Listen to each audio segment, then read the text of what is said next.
And I'm an artist. I do for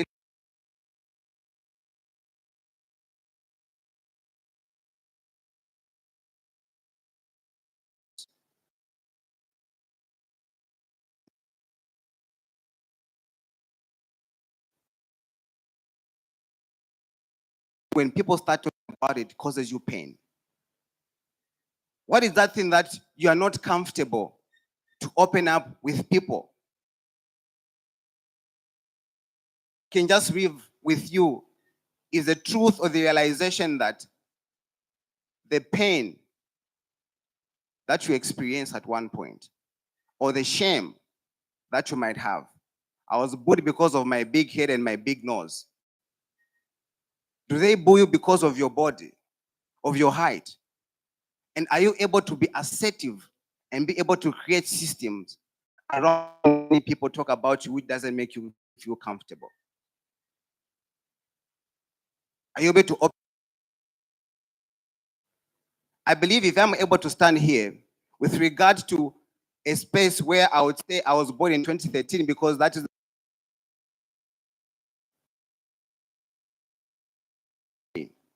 who are you not to do even more than what I've done, provided that you're in a space where there is so much support.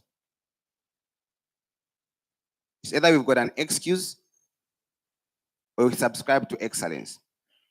And I believe all of us in here can subscribe to a certain dimension of excellence that will be able to provide solution for our community.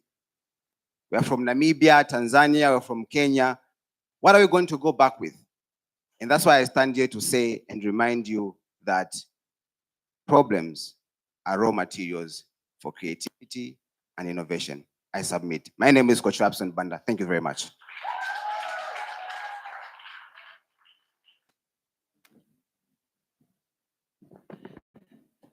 All right.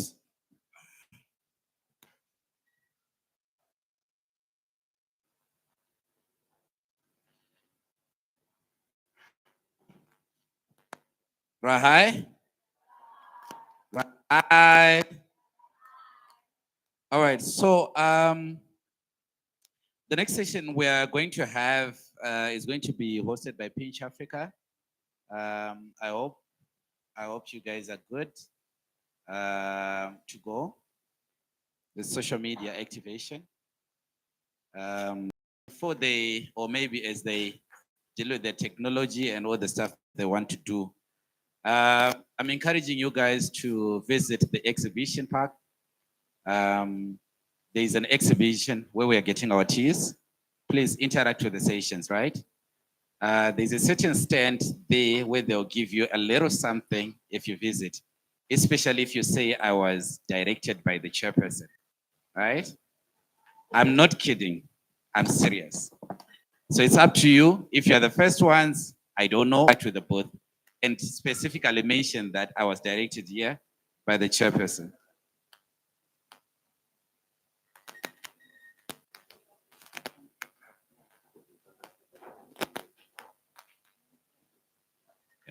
All right. I'm being told that we are still in the same session. I hadn't noticed that the other speaker is around. So we're still going to have a conversation around mental health. After this conversation, I liked what he said, that we all have a story to tell, and it depends on how you want the narrative to change, how you're going to move from here, is it? So it's past plus present equals future, right? In the interest of time, I'll tell you my heartbreak story. I once fell in love.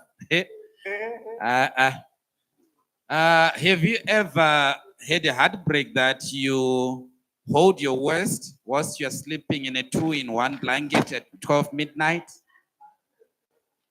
You think it's impossible. I got to a point where I asked someone to say, but you're a present worshiper. Why are you doing this to me? All right. So issues to do with mental health are really real, especially in the age groups that we are in. And it's important that we talk about it, because the number of suicides that we're having is not pleasant, is it? You hear 12-year-old has committed suicide, a student, what has committed suicide. Or, one thing that I can say before she comes and gives us a speech is that most people who end up committing suicide do not want to commit suicide. Hello? Can we have one meeting? I'm just emphasizing on this before the speaker comes. Most of the people that commit suicide do not want to commit suicide. What they want is to get out of the situations that they are in so that they enjoy life. But then if they are hitting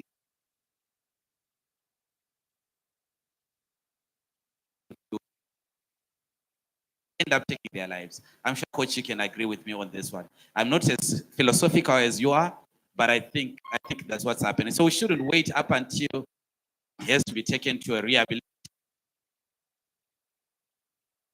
Should have this kind of conversation, is it? Yes. At times your mental health just needs you to eat, nice things. Go buy yourself nice things. Huh?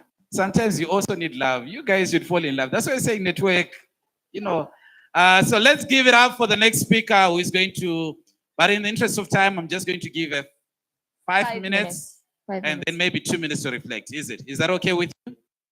Perfect. Rahi. It's Rahi. Hi. Right? Rahi. Yes. Good morning, everyone. All right, hi. There are a lot of people. I feel like running. I'm a bit nervous, but we'll definitely get there. My name is Priya Bonus. I'm a second year student pursuing a Bachelor of Arts in Human Resource Management. Aside from that, I'm an advocate, passionate about mental health and gender equality. So today, ladies and gentlemen, we're going to dive into an interesting conversation, which is imposter syndrome. Is there anyone from the audience that has an idea of what imposter syndrome is?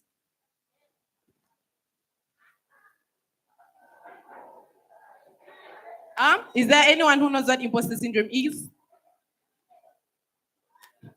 All right, so imposter syndrome, this is a psychological phenomenon as well as a mental barrier that limits an individual from pursuing their own opportunities, and it hinders someone's self-esteem. So I'll use myself as an example. So many of you don't know, I was at the Copperbelt University before I started my first year academic journey and Kwame Nkrumah University. I failed, and I'll say this in capital letters. I failed. I am a living testimony of someone who identifies and defines what failure is. On the 30th of October 2024, I failed. I wanted to commit suicide. I'm someone who looked at a knife, someone who looked at a tie, and I wanted to commit suicide. I was so scared to approach my parents and everything. So what I did was I went back home. I told my parents I have failed. And my parents are actually very supportive.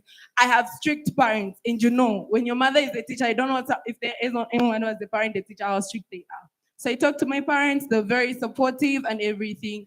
Then I went to Kwame Nkrumah University. I discovered to say I'm passionate about mental health, and I started using that as a stepping stone. I don't know if many of you are able to recognize that I'm tall and I'm slim and I'm body shamed about this. It's just that I'm not wearing my heels today. When I'm doing a presentation, I wear heels. Many of us tall girls are body shamed to say, you're this tall and then you're wearing heels. Yes, my self-esteem is that high. The people that know me, my self-esteem is high. So the main reason why I'm sharing this story is I want to encourage a person who's experiencing failure, body shaming, that you can get through it, you can use it. Failure does not define you. You have the power and ability to define it. I passed my first year exams with it's just I'm not having it. I've shown you. And my parents are really proud. Many of us, when we fail, I still admit it that we failed. Let's admit it and accept. Acceptance is the first step to everything. Trust me, when you accept it, you're good to go. Use something that you're body shamed about as your biggest, as something that you can use to speak about.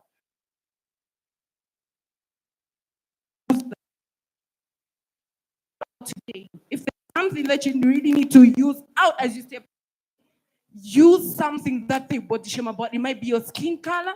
And people back then in primary school, they used to tell me, you're this talkative. That's why I even had to take a step into public speaking. I used to speak. I started speaking, and it's actually going well. 20 years old, and director of how old. See? So it's something that you really need to identify about yourself. You need to have some self-introspection. As youth, let's not just rushing into dying. No, I want to die. Why do you want to die? Imagine you only, okay, how many of us know the day we're dying? Can I see hands? How many of us know the day we're going to die? Yeah, life is so unpredictable. Imagine living a life, you're just sad. You're not over that ex. Accept it and move on immediately. Go up on wangu wangu Emma. Life doesn't wait for you to be okay. Yeah, you're just living a life. You're always complaining. You don't know what if you're dying tomorrow. You only live once. You, in case you don't know. So today, if you know you're someone who's scared of failing, let's not be scared of failing. Be scared to learn from people who have never failed. They don't know how hard it is to get up. I'm someone who used to cry in my hostel. I would literally break down last year on this time. If there was someone who come last year on this time and told me to say, Willness, you're going to be at the Rahi 2025 and hold a mic and speak, I would definitely refuse. My roommates would actually even be surprised and they're really amazed of the person that I've really become. So with looking at the time that I was given, I want to encourage you today as you step out today. Be the person that your parents want you to become.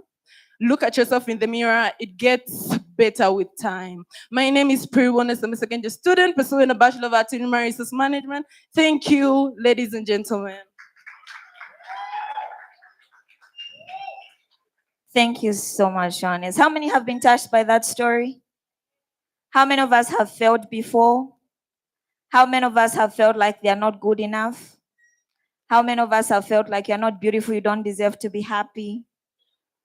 How many of you cry and say, why is Simani Konda? I'm always being dumped. Well, thank you so much, Honest. That was really, really, really inspiring. And above all, from my heart to yours, you cannot fight another person's battle. Biko, fight your own wahala. If not, it's going to be so tough for you because you have to be that person. Never be. So be you, do you, and remember you're competing with someone. You are literally fighting with yourself. On competition. You okay?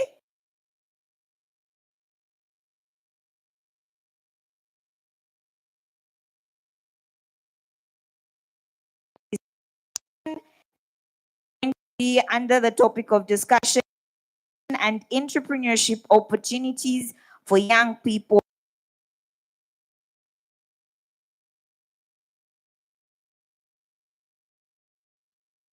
And I hope I pronounce names properly because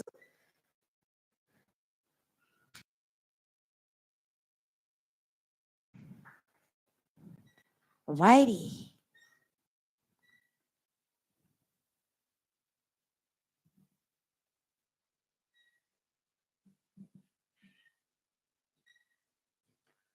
Rahi 2025. Rahi 2025. Rahi 2025.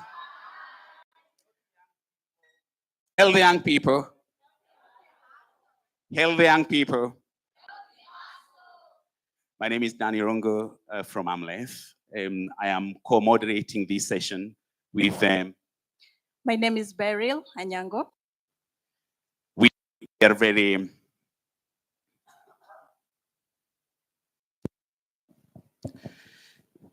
all very pleased to be here. AMREF is so grateful for the partnership that we are having with TYP. Just something small about AMREF so that you don't see our banners and you're wondering what AMREF is and what AMREF does. AMREF is the largest development health organization in Africa. We run health programs in more than 35 countries in Africa. We have got our headquarters in Nairobi. We have offices in Europe, Canada, North America. And the reason why we are here, part of the conversation, is because of Africa Health Collaborative. Africa Health Collaborative is a program that brings 9 partner institutions together, including the MasterCard Foundation, which is supporting the program. Indeed, ED, the support that which Rahi 2025 has got is from that Africa Health Collaborative.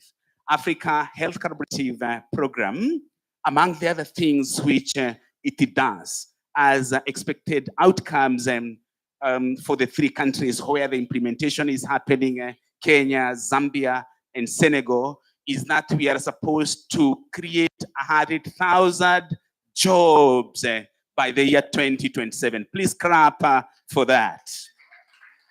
100,000 jobs for young people. Not just jobs that are meaningful, jobs that are fulfilling, and jobs that are dignified. We would love to bring our presenters. It is going to be a conversation which we have. Indeed, it is deliberate that we are not taking the podium.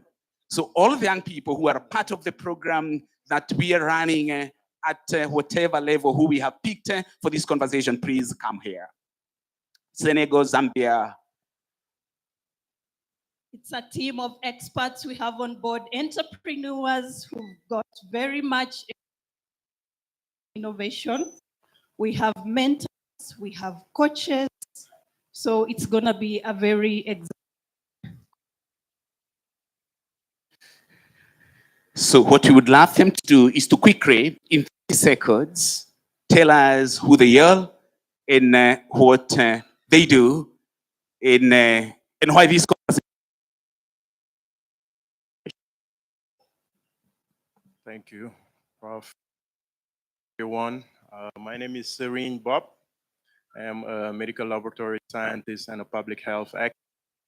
I am the founder of YAI Care, which is an AI-powered early warning system for maternal and child health in Africa. I'm also the co-founder of EduPro, which is an e-learning platform for vocational training. So by the way, yesterday was my birthday. I just turned 35. I left the family back home and I told myself 15 years ago I arrived in the US that after 15 years exactly, I will be in Africa to help in the development of the healthcare system. Okay, 15 years after. Thank you. To you, happy birthday to you. Happy birthday, dear Bob. Happy birthday to you. Hello everyone, I'm gonna speak French. Bonjour à tout le monde, je m'appelle Amadou Sané, I'm from Sénégal. Je suis un entrepreneur, je travaille dans une structure qui accompagne les jeunes qui sont dans l'innovation au niveau du Sénégal, mais aussi au niveau de l'Afrique. Donc ce que nous essayons de faire, c'est de mettre vraiment la lumière sur les jeunes qui sont en train de créer des innovations, que ce soit dans le domaine de la santé ou dans tous les domaines d'activité.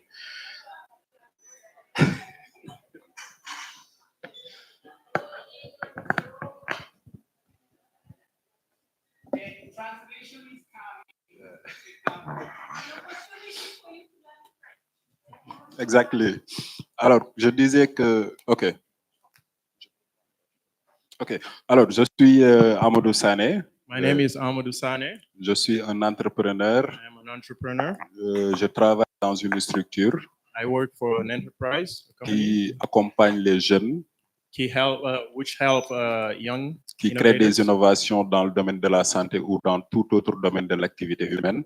that create solutions in healthcare and any other industries. Donc, nous sommes au Sénégal, mais nous sommes en train de nous étendre dans l'Afrique de l'Ouest. We are in Senegal and we will expand in other countries in West Africa. Je suis très heureux d'être là avec vous. C'est la première fois que je visite ce pays que nous aimons bien. Donc, merci à tout le monde. I am very happy to be here in Zambia and I enjoy the time that I'm spending here. Thank you to everyone. Okay. Good morning. My name is Shadrach Teo. I'm the Secretary General, the Vice Secretary General for Zambia Society of Physiotherapy. I'm a physiotherapist by profession. I am also running a firm called Teo Rehab and Health Services, focusing on provision of physiotherapy and mental health services. I am also running a publishing house. I will speak a little bit about also some of the things that we do in terms of health entrepreneurship for the youths, in line with the work that we do in terms of publications of books. Thank you. Thank you. Good morning. Thoni Mugambi. I'm a seventh year medical student in Kenya. I serve in KMA, Kenya Medical Young Net community that is involved in health entrepreneurship. And so I'm passionate about health entrepreneurship and health economies. And I'm also a beneficiary of the Africa Health Collaboration, thanks to MasterCard Foundation. Rahi. Good morning, everyone. My name is Felix Njoroge. I am also from Kenya. I am a final year medical student at the University of Nairobi. And I am also really passionate about entrepreneurship. I am a serial entrepreneur. I try again. I have founded and also still direct a medical education platform called XYZZ, which we'll probably share more about. I also have a small business on the side, and I'm also part of student-led activities on campus that support entrepreneurship in various aspects. And I'm happy to be sharing more with you today. Thank you. Thank you. Rahi.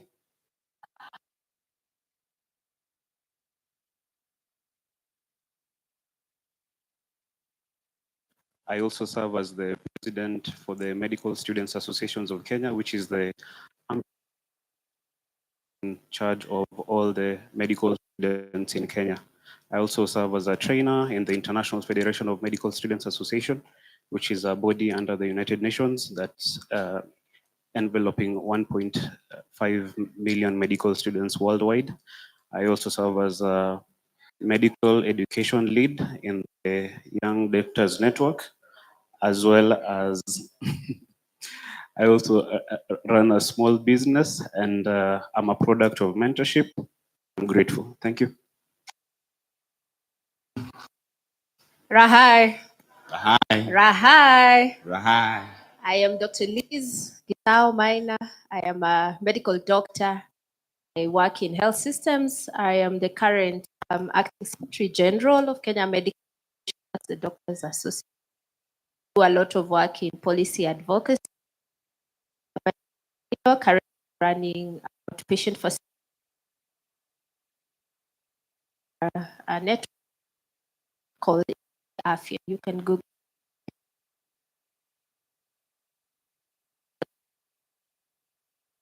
Thank you. Thank you very much. My name is Rahi Banda, and I'm the Executive Director of Elevated Initiatives, which is a social enterprise that provide mental health recovery and addiction recovery. Of course, focus much on boys and men mental illness. Thank you. Something small then. Rahi, a pleasure. My name is Wuluma Philip, young at heart. Yeah, I'm from Kenya, and I work with the Ministry of Cooperatives, Micro, Small, and Medium Enterprises. And particularly, I deal with registration of cooperatives. And here, actually, we are here to listen. What is there that needs to be done differently so that from the government side, we can create that necessary space to enable the youth to innovate and take the country to the next level. Thank you. Thank you. Please give it up for all of them. We are having a 30-minute conversation. I invite all of us to please pay attention. Let's have captive audience. If we can, let's manage movements in and out. We are here for 30 minutes, meaningful conversation. I have no doubt by the time when we finish this, all of us will have a personal charge, other than just being a group, getting out of here with something personal and meaningful. For those of you who are here for masterclass yesterday, two things were said as the core. Number one, everyone can begin where they are, and that's why we present them. Number two, who would remember call number two, someone somewhere can believe in you. MasterCard, Amref has believed in them. Some other people have believed in them. Everyone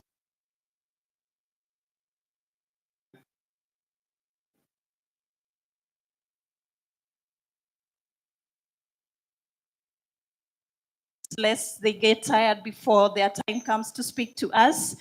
And in this discussion, we are going to be talking about 4 main areas. One is on the role of young people driving innovation within UHC. We are also going to listen about the key opportunities for entrepreneurs in the health sector, or rather in innovating in the health sector. We are to be looking at the role of digital tools in catalyzing innovation.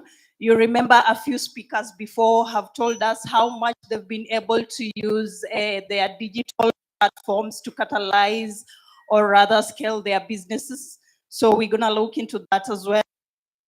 I'd like to hear about the barriers that have been from innovating or probably from scaling up, right?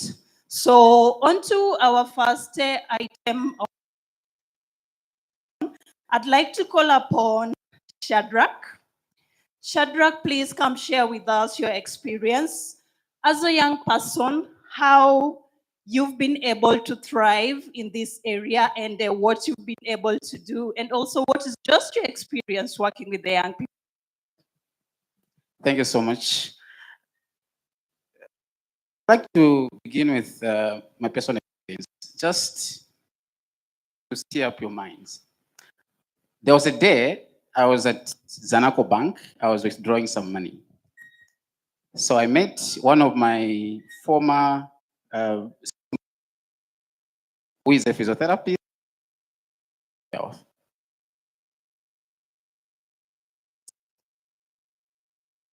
So he got the job earlier. I started working myself. How work? Work is okay. Yeah. Doing. So he asked to say, what are you doing, lady? And I said, I'm running my own business. It's a health company and a publishing house. Do you remember what he said? Can you imagine what he said? He just looked at me and said, sorry. Oh, be well. He's not the first one. Another lady that I talked to on phone, I was selling a ticket for a workshop, so it was been wow, she was my classmate. She also asked me the same question, to say, where do you work? Then you can't imagine what she said.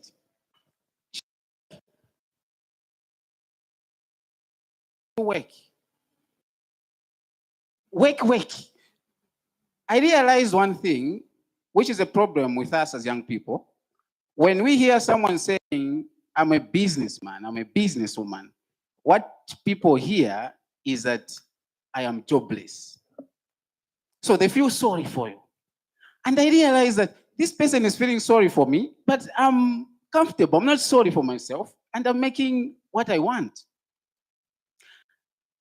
There's something that I realized which prompted me to write this book, which is social media boundaries, drawing a line between the bad and the good of social media.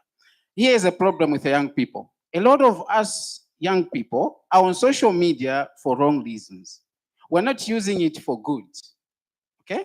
So one of the critical areas that is untapped concerning young people is the ability to use our skills of innovation to drive entrepreneurship in the field of health.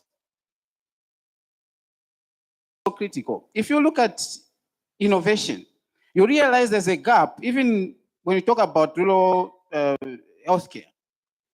There's no technology there. And the young people are busy on social media with technological gossip. There's what we call fear of missing out. A lot of young people, they can't spend a minute without looking on social media.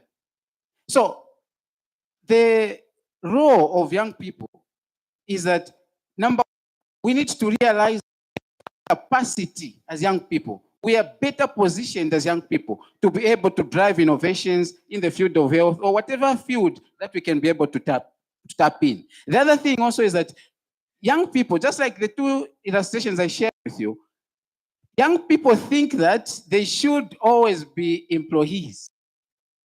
Okay.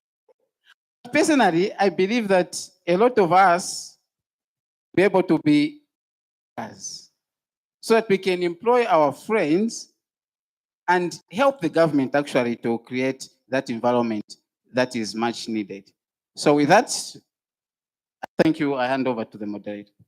P8, you have the capacity and the opportunities are there for you to innovate.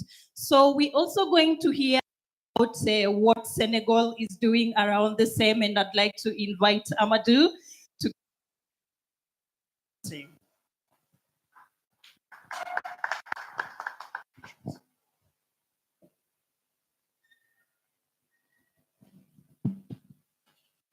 In 3 minutes.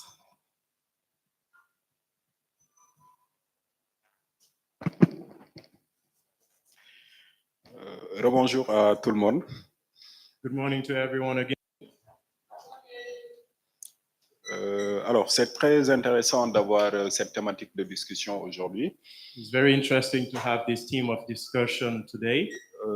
Partir de l'expérience du Sénégal également est importante.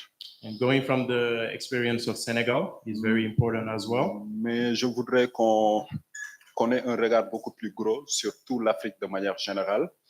But I would like to have a broader vision across Africa in general.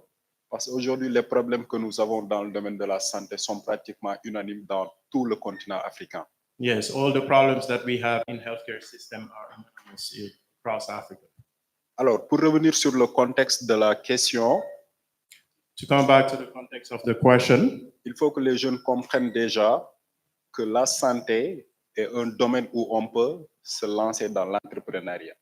Yes, youth have to understand that healthcare is a sector that they can focus on. L'autre fois dans le panel, je le disais que dans nos systèmes éducatifs en Afrique, on nous apprend à chercher des diplômes et à aller demander du travail dans tous les secteurs d'activité. Okay, so in the sectors of education, so usually we are told to go get degrees and just focus on that.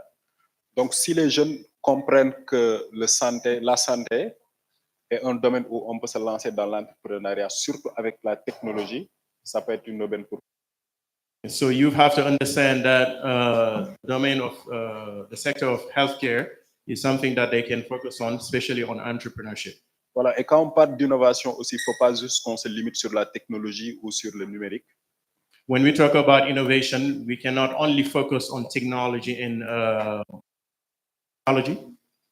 digital. Exactement. Et aussi, dans l'approche également, on peut beaucoup innover pour trouver des solutions qui doivent à tout le monde. In the approach, we can innovate a lot and have solutions that can benefit everyone. Alors, je partirai sur un exemple avec des jeunes au Sénégal. I'll give an example of the youth in Senegal. C'est-à-dire, c'est des jeunes qui ont eu des diplômes dans le domaine de la santé. Certains sont devenus des médecins, d'autres des infirmiers d'État. Some youth have diploma as doctors and workers are nurses and midwives. Et après avoir cherché beaucoup de temps, Trying to find a job for a while, they did not actually find a job. So they were jobless after having their degrees. ils ont eu l'idée de créer une plateforme d'alerte, de l'installer dans les quartiers dans lesquels ils sont. So they had the idea of creating an alert platform and then implement it in neighborhoods across Senegal. Donc, quand il y a un malade dans le quartier, ils s'enregistrent sur la plateforme et lancent une alerte. Eux, ils reçoivent l'alerte et peuvent aller chez la personne pour la soigner. So if there is someone that is sick, they can in that platform and then they can receive the alerts and then get care. Donc, ça, c'est un exemple d'entrepreneuriat dans le domaine de la santé. So that is an example of entrepreneurship in the healthcare field. Et ils ont eu deux innovations dans ce cas, c'est-à-dire l'innovation et l'approche dont je parlais tantôt. So they have the innovation and then the approach that he was talking about earlier. Voilà, et s'ils se rendent compte également que le malade dépasse leur capacité, ils l'orientent dans une structure sanitaire dédiée. Okay, so they can actually redirect the patient in another facility if they cannot take care of it. Alors, pour dire, en Afrique, on a beaucoup d'opportunités, surtout avec la technologie, principalement les nouvelles IA. So just to say that in Africa, we have many opportunities, especially with the artificial intelligence. That is a hot topic right now. Exactement. Bon, après, tu vas revenir sur l'exemple avec Yaker. Mais il y a beaucoup d'opportunités et il faut que les jeunes Africains saisissent ces opportunités-là pour pouvoir créer des emplois dans le secteur de la santé. Yes, so the youth have to focus on those opportunities and then create innovations, especially in the healthcare field, where it is needed the most. Voilà, donc pour ne pas trop tirer en longueur, je lance un appel encore une fois de plus à tous les jeunes qui sont ici dans la salle. Il faut que vous soyez conscients que l'Afrique ne peut se développer qu'avec sa jeunesse. So I'm just letting the youth know here that Africa will be developed, but it will be boosted by the young people. Il faut que chacun d'entre nous, dans sa domaine, dans sa localité, fasse quelque chose pour participer effectivement au développement de l'Afrique de manière générale. So everyone, especially the youth in their domain of expertise, has to focus on driving innovations so we can develop Africa. Voilà. Donc, briser les barrières et unissons-nous pour travailler pour que l'Afrique puisse se développer. Merci. So stop all the barriers and then let's get together on developing Africa. Thank you. Collaboration, collaboration, anytime. Everyone is talking innovation and our African problems cut across. And so on to Kenya, Mudhoni. As a student in the medical field, as a young entrepreneur, please speak to us. Rahi. Good morning, everyone. My name is Muthoni, and as you've heard, I'm a medical student. I'm in my 7th year of school, and I have tried business. I have tried entrepreneurship. Through school, I have, together with my friends, we opened a company where we would sell medical equipment. So from stethoscopes to beds to, we just did a lot. We sold things. Well, that's a story for another day because there was some issues with, again, the choice of your team and it struggled. Oh, I didn't give up from there. So I'm going to share my story to help us understand what exactly seeking to enter into this space of an entrepreneurship looks like for a young person like you and me. So we are all talking about innovation. And maybe I will just add and say, innovation is not reinventing the wheel. There are solutions that are there, but you can always tweak them to make them better. And that in itself is a innovation. They are problems that are already there, simple problems. And some problems don't even look like problems. You know, M-Pesa, when M-Pesa was starting, no one knew that they needed mobile money. But Safaricom showed us that mobile money, they provided that as a solution. So I would want to share my experience in the sense that as young people, I've also had an opportunity and a privilege to shadow a doctor who runs something that I would want to eventually get into once I get my license. And this is home-based care and medical tourism. So you're wondering what medical tourism is, right? So medical tourism is, do you have patients here who have extreme cases and sometimes they need to be flown to India or some to Kenya or others to South Africa, right? Or maybe just the connection of care in between the provinces.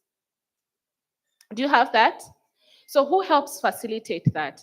So shadowing this doctor for the past 2 years has helped me learn the ropes. But as a young person, because this is what I want to do, and because this is what I don't necessarily know how to go about it. So when I went to a similar conference like this, one of the doctors came and made that presentation. He just said it in passing. And because it's something that was at the back of my mind, home-based care and medical tourism, I was like, definitely, I'm going to get hold of you and you're going to mentor me. You must, you know? Okay, I didn't tell him that, but I just went ahead and, you know, tried to build a friendship. But sometimes also for the seniors or for the people who you're looking up to, I mean, they also need you to bring some value on the table. And you're just a student or you're just a young person and you're wondering, what do I bring to the table? You bring so much. You bring soft skills. You can run the digital account. You can plan the business trips. So the very first assignment that he gave me is to plan his trade visits to different countries. And in planning them, I get to learn the ropes of how to gain connection with hospitals around the world. And am I not building my portfolio in what I want to become in future? So basically in this whole innovation space or this whole entrepreneurship space, be willing to act, how do I put it? Be willing to start small and to start with what seems like menial work and do the work. Put in the work. Show the person who is mentoring you that indeed they can get so much value from you and from the work that you do. I'll end that I get from my grandma. So back in our place, we have tribes, ne? And Amiru. And this phrase says, Gote mbije eteri. Gote mbije eteri, translation, to mean there is no informed person who was not first taught. So if you think you don't know something, you're in a good place because then you can seek to know and be courageous to approach people. If it's, I don't care who he is, member of parliament, whomever you think they're big, approach them and tell them, I would like to learn and this is what I bring to the table. And once you get there, put in the work, but always keep the vision in mind. So I hope that encourages someone.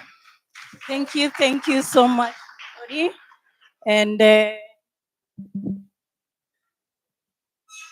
okay, I'll just use this. So thank you so much, Mudoni. And are we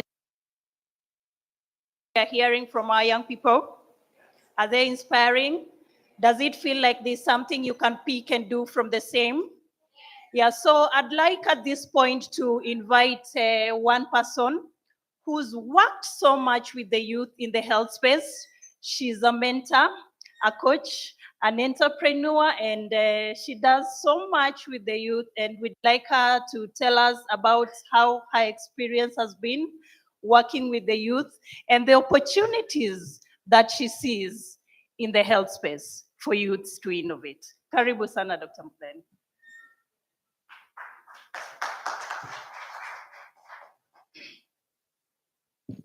Good morning once again, or is it good afternoon?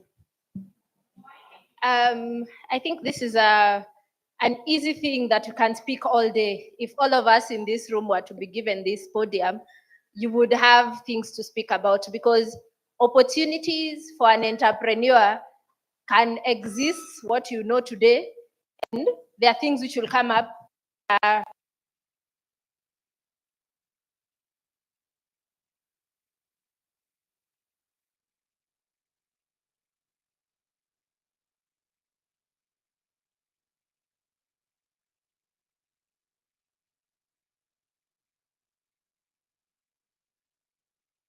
there are many, many opportunities. I think when you speak of healthcare,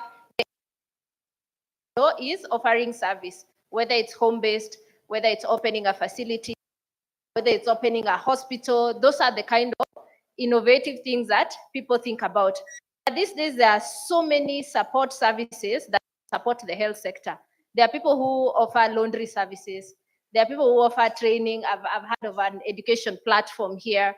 There are people who offer medical tourism just to move people here and there. So there's financial services. So if you're doing accounting, there's a lot of opportunity within the health sector to support them to do their finances, yeah, and taxes. When it comes to when the NGO world or community development is not entrepreneurship.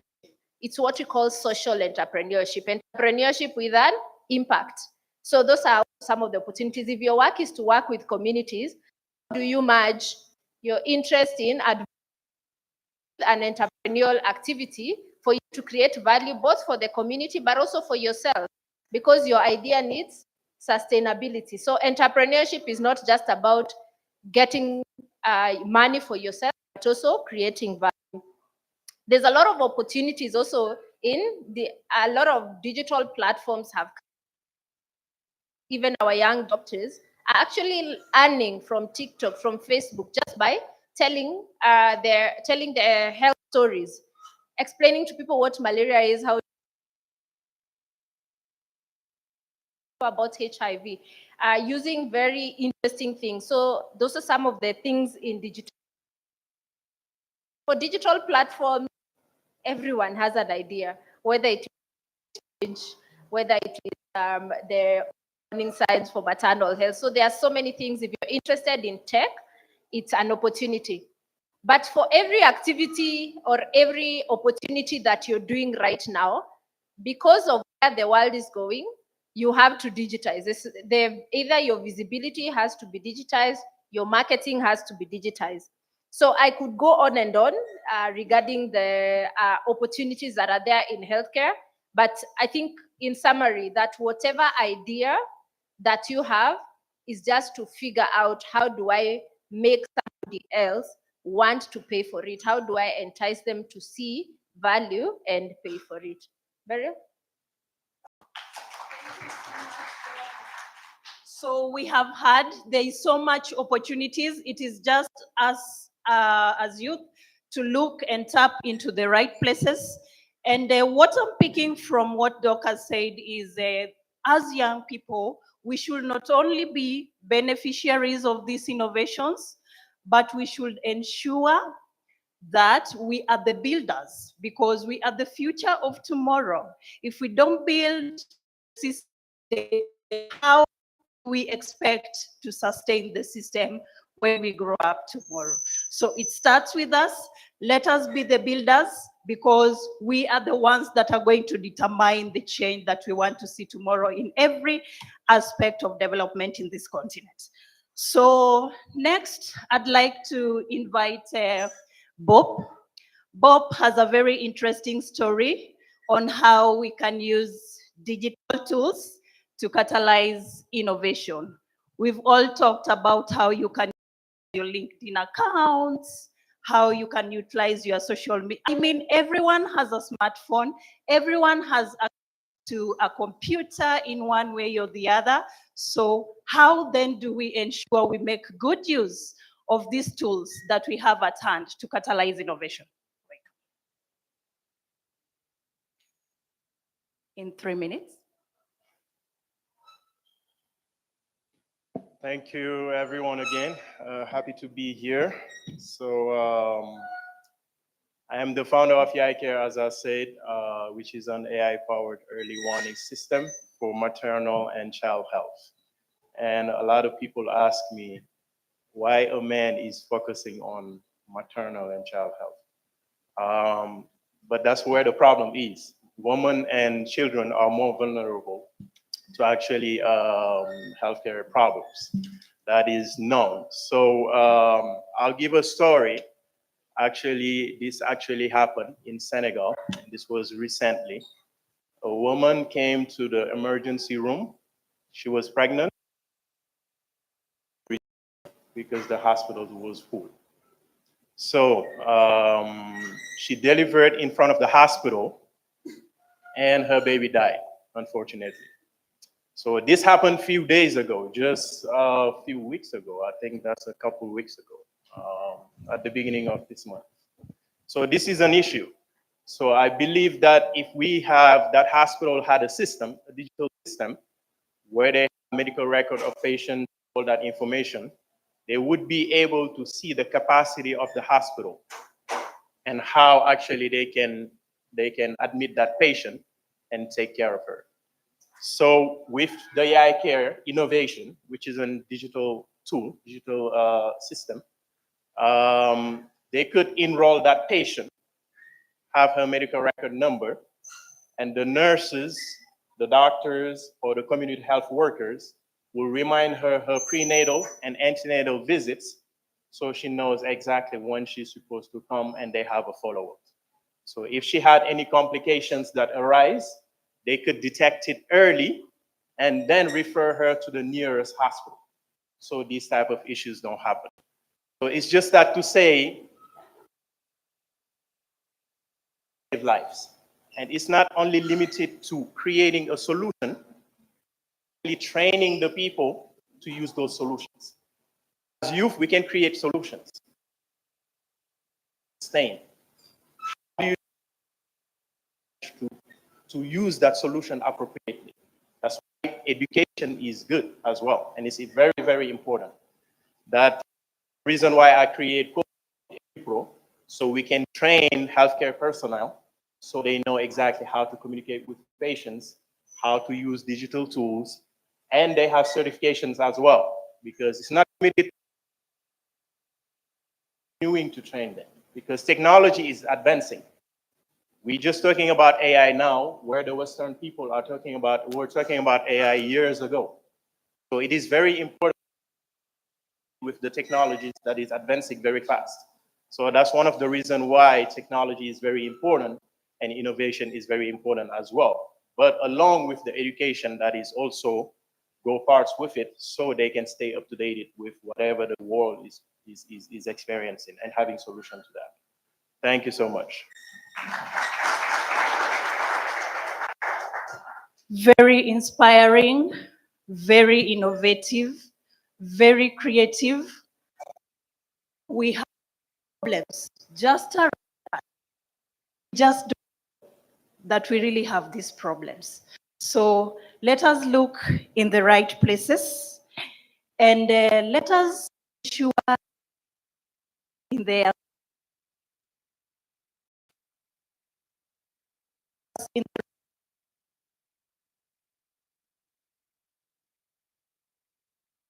give them the platforms to showcase their ideas and give them the opportunities to be able to scale their ideas.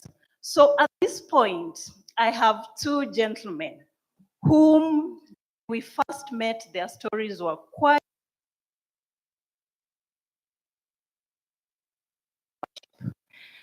their curve has been zigzag. Remember zigzag?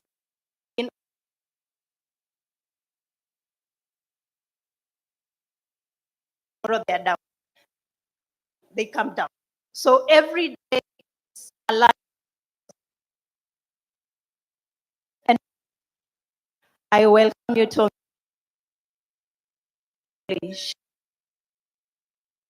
how you have been able to face the challenges in your entrepreneurship journey and some of the opportunities that you have seen as opportunities for you to scale that you are able to overcome and be able to be where you are today. Thank you very much, Beryl, and thank you, everyone. So my name is Felix from Kenya. I am a medical student, meaning I'm in uni. So even as I speak, I hope the examples that I'm able to give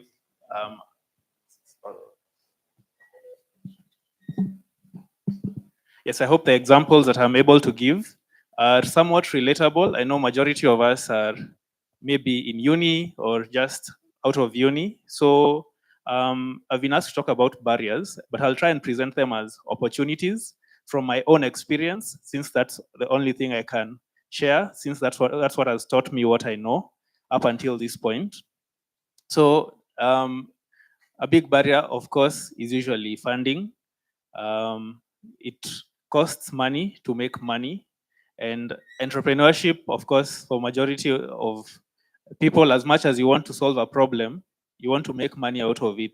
So for me, when I started a business, for me, I've always tried to sell people things. If you spend enough time next to me, I will probably try.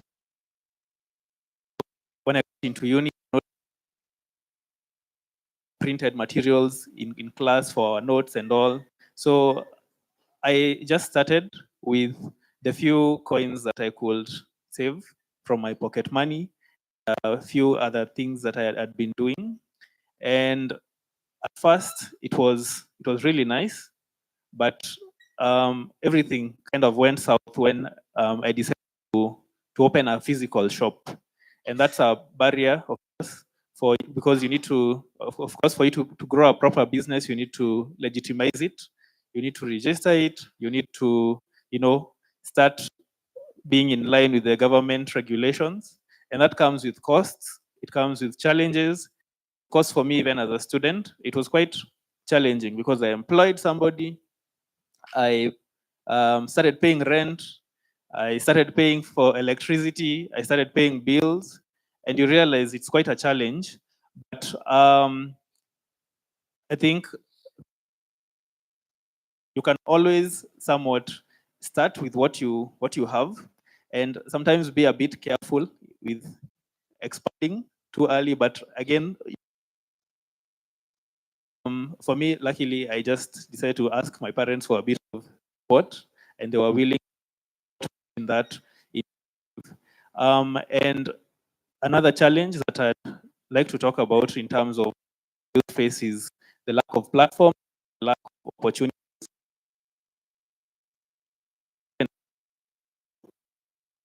Just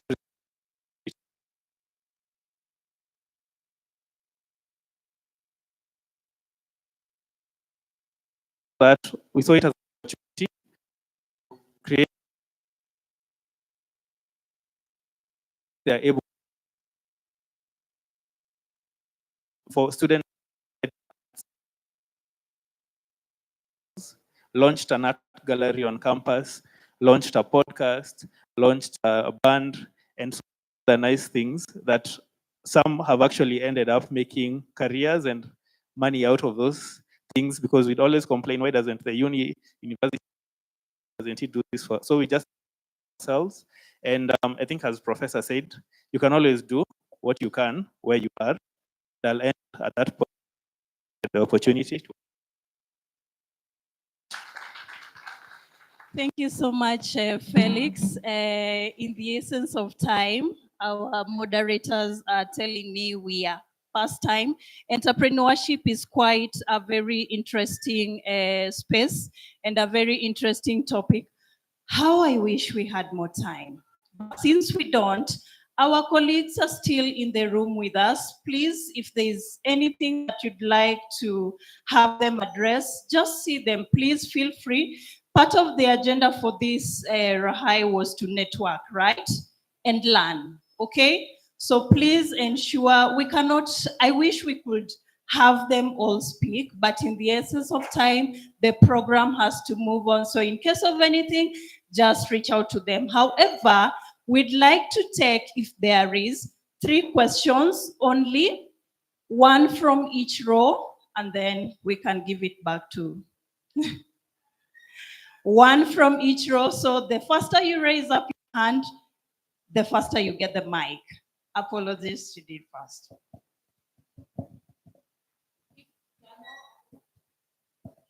Good morning, everyone.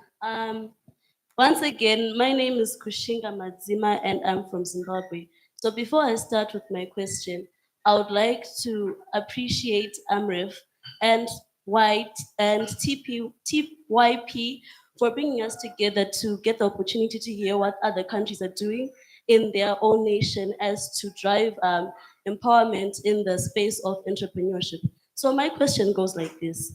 Clearly, the projects that AMREF has done in collaboration with MasterCard, have been very effective in that they have manifested themselves through you guys, right? And you've benefited largely, and you're pushing your project, right? And you are entrepreneurs now. You have what you're doing, and you're comfortable, like what the first speaker said. So my question goes like this: What are the initiatives that you have done in order to make sure that the other countries who need equal employment or entrepreneurship interventions also benefit likewise? Because clearly it's not just other countries like South Africa, other countries like Nigeria, other countries like Zimbabwe, and the like are facing devastating unemployment issues.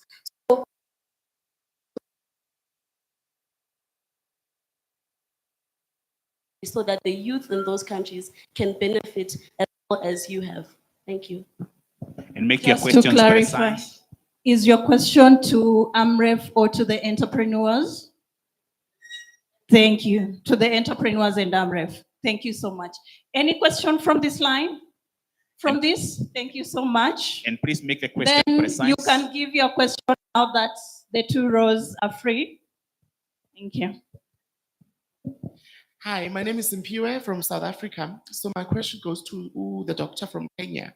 So there's the biggest issue with non-disclosure agreement, and I suppose one of the barriers for young people is that you share ideas and somebody implements your idea, and there's nothing you can do about it because there was no formal agreement or anything signed. So how do you deal with issues where you're excited, you want to share an idea? For instance, you just shared the idea about health tourism.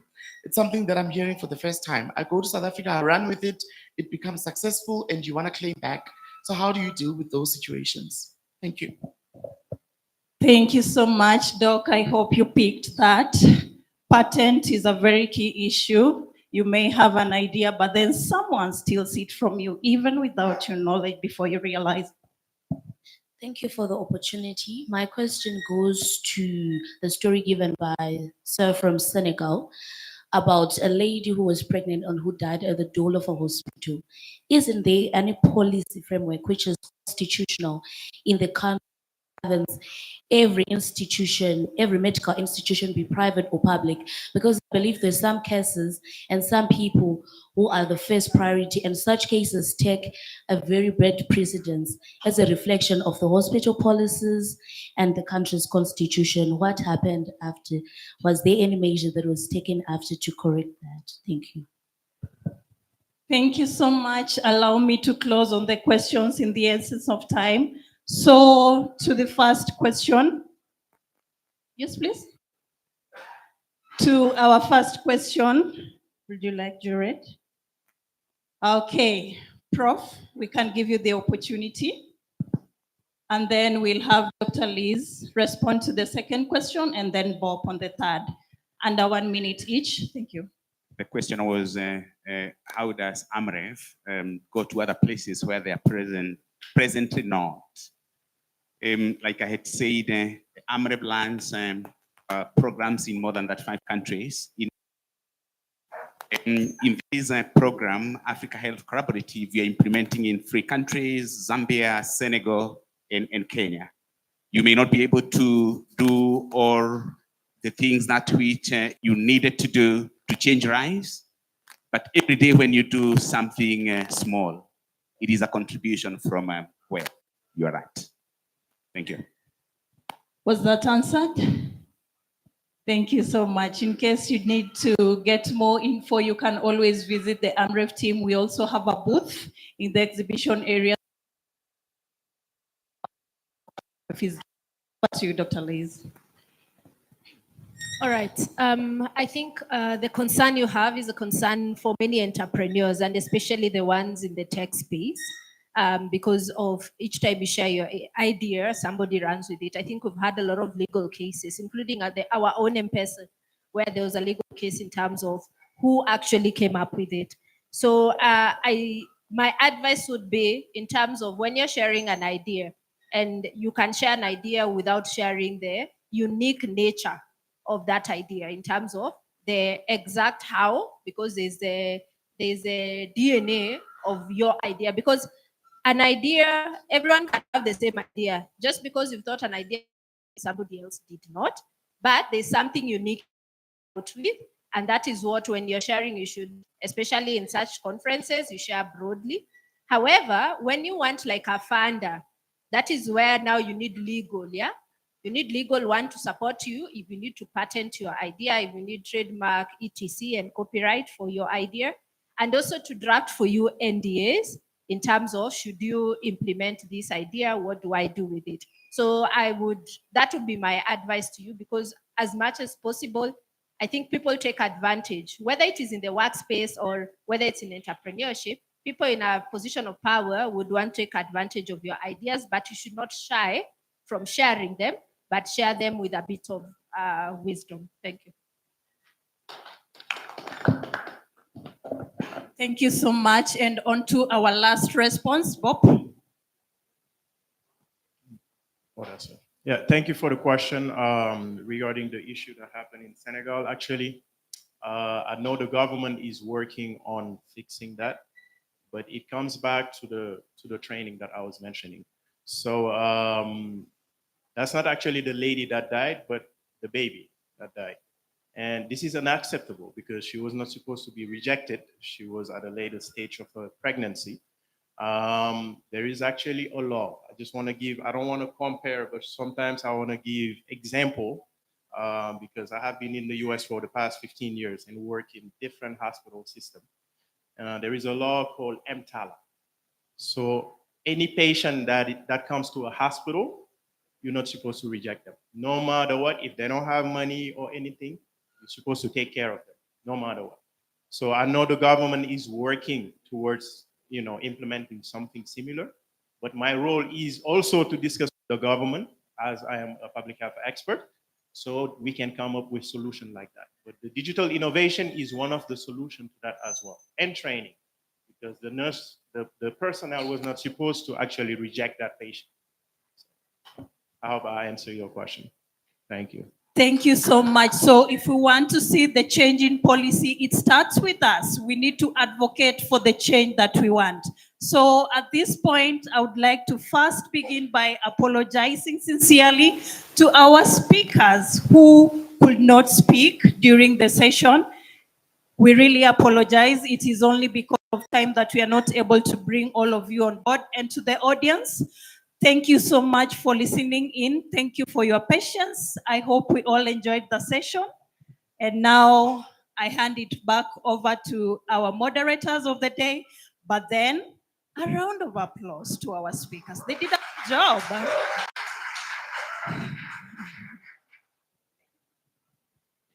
So what's the call to action? In 2 minutes, we want to cross this nicely. I'm holding, who are raising hands? I have not said anything. I'm holding some money here. How much is this? Is 100? 100 kwacha? So the worth of this money before I folded it this badly was 100, isn't it? Right. So what's the worth of this money? How much money? How much money am I holding? 100 kwacha. So what it could have done when it was clean, it can still do. 100 kwacha.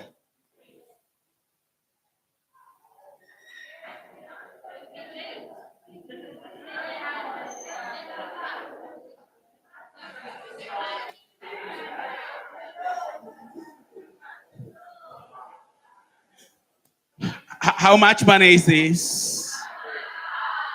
100? 100 kwacha. So this is the message.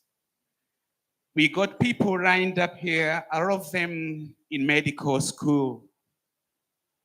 What they can do as a physician in the prestige that which being a physician attracts, the money they would attract when they are doing those businesses they talked about, which may not present as prestigious as medicine is still money. So the message, what is the message? Don't be afraid. Don't shy away from beginning something. That is the first one. Call number 2. Why is she? She spoke in yesterday's master class, Kashinge, and I called her. Why is she? Oh, yes, please come. Please come. Yesterday we stayed in entrepreneurship masterclass. Speak out. Someone will trust you. I'm sure when TYP started, all these banners were not there. The first year you did Rahi, were all these banners there? Chances are not. Probably AMREF didn't trust you then, MasterCard didn't trust you then, UNAIDS didn't trust you then, but now you can be trusted. Speak out, take the initial step, someone will trust you. So I asked her today, because she says she's doing some baby care business with her mother, asked her if you had to expand that, what's the least money you would have? She said, if I got 1,000 kwacha, the story changes. So this is what I want to do, because I have trusted her. I don't know her. I met her here, and I trusted her. So I want to fundraise for you quickly in the next 2 minutes. 1,000 kwacha. You have the first 100 kwacha. I'm looking for people to give me the difference. Here now. Who are the organizers? Dr. Rees? Please find your bag. Dr. Chabara, please. Sorry?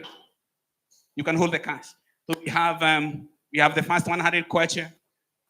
Dr. Chabara, how much are you giving? 200 kwacha. A crab. I only need 700 kwacha now. We have 300 kwacha. And how much is that? 400 kwacha. Thank you, Dr. Mudhoni. How much is that? 400 kwacha. Step out, speak out. Someone will believe in you. How much? How much is that?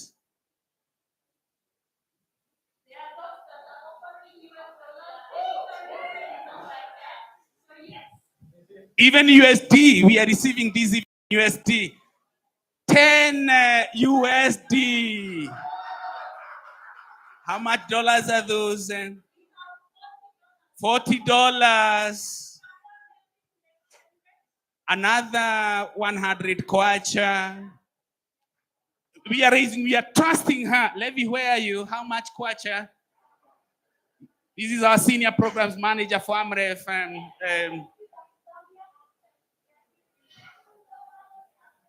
This is 400 kwacha. Please clap for Levy, 400 kwacha.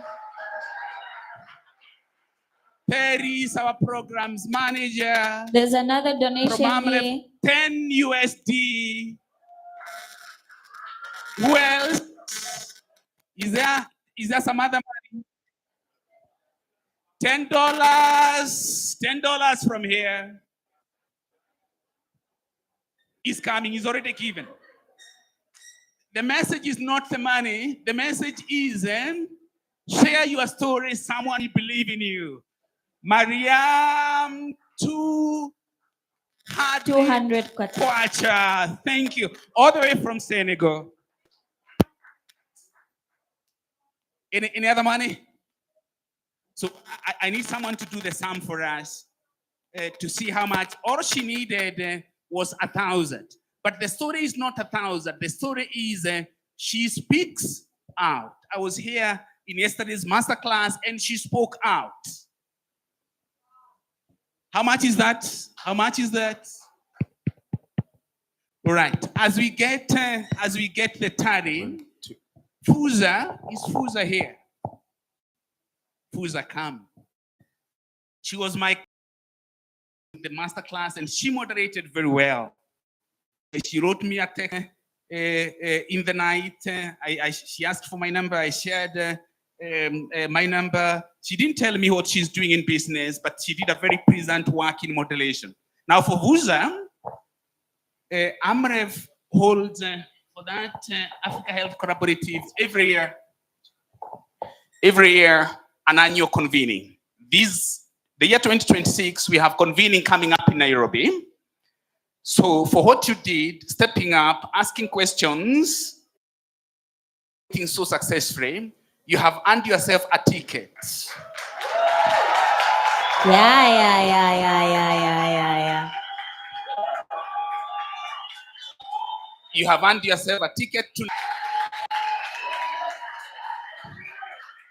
I'm saying that because I'm chairing that convening, but courtesy of AMREF. Please have your seats. So the message is speak out. Someone will trust you. That is what entrepreneurship is about.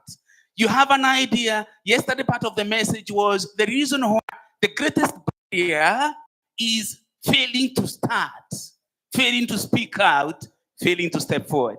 Let's know how much money that is. So we have 960 kwacha. 160 kwacha. We only need 40, so that you make it 1,000.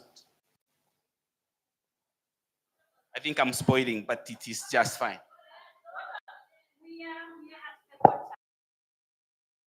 Lakhs. First, and now the round it has surpassed, so we have 1,060. 1,000. So this is 1,060 kwacha, and then we have 64 USD.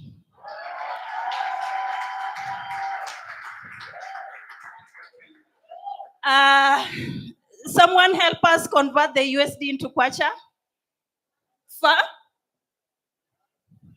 22 point. So we have 22. It's 1,400 kwacha. 1,064 USD is 1,444 kwacha. So 1,444 kwacha plus 1060. What do we get? 2,500 and 2,504. We only. So my girl, we have trusted you. Someone can trust you. What you do with this money is up to you. If you want to spend this money, tomorrow it could be spent, nothing, gone. But we are looking forward to hear what story comes up several years from now. Congratulations. Okay. I wasn't here from the start, but what I've learned is speak out. So most of us were saying things are not working out. It's because you haven't spoken to someone.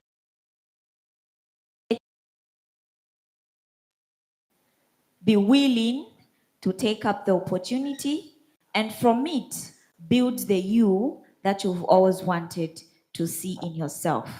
Is that okay? Okay. You know what, Faith?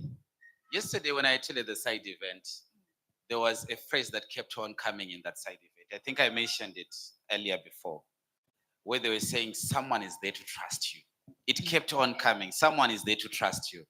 And this is evident. This is what you're talking from political will to action. This is the action, right?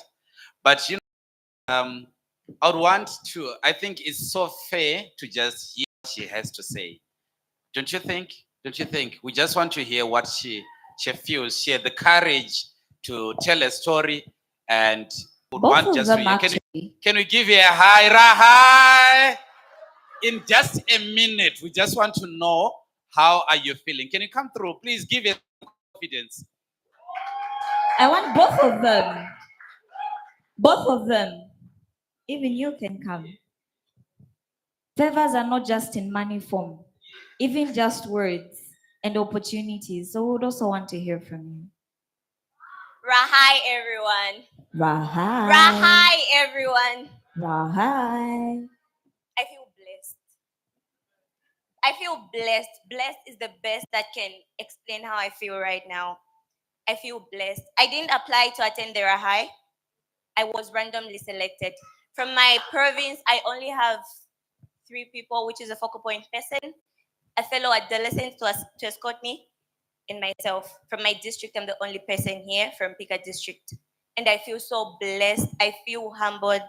Thank you, sir. Thank you to everyone that has trusted me, because I don't know how to express it, but I just believe there's power in my voice. I hold a mic. Whenever I get a privilege to hold a mic, I believe there's power in my voice. Okay. Thank you.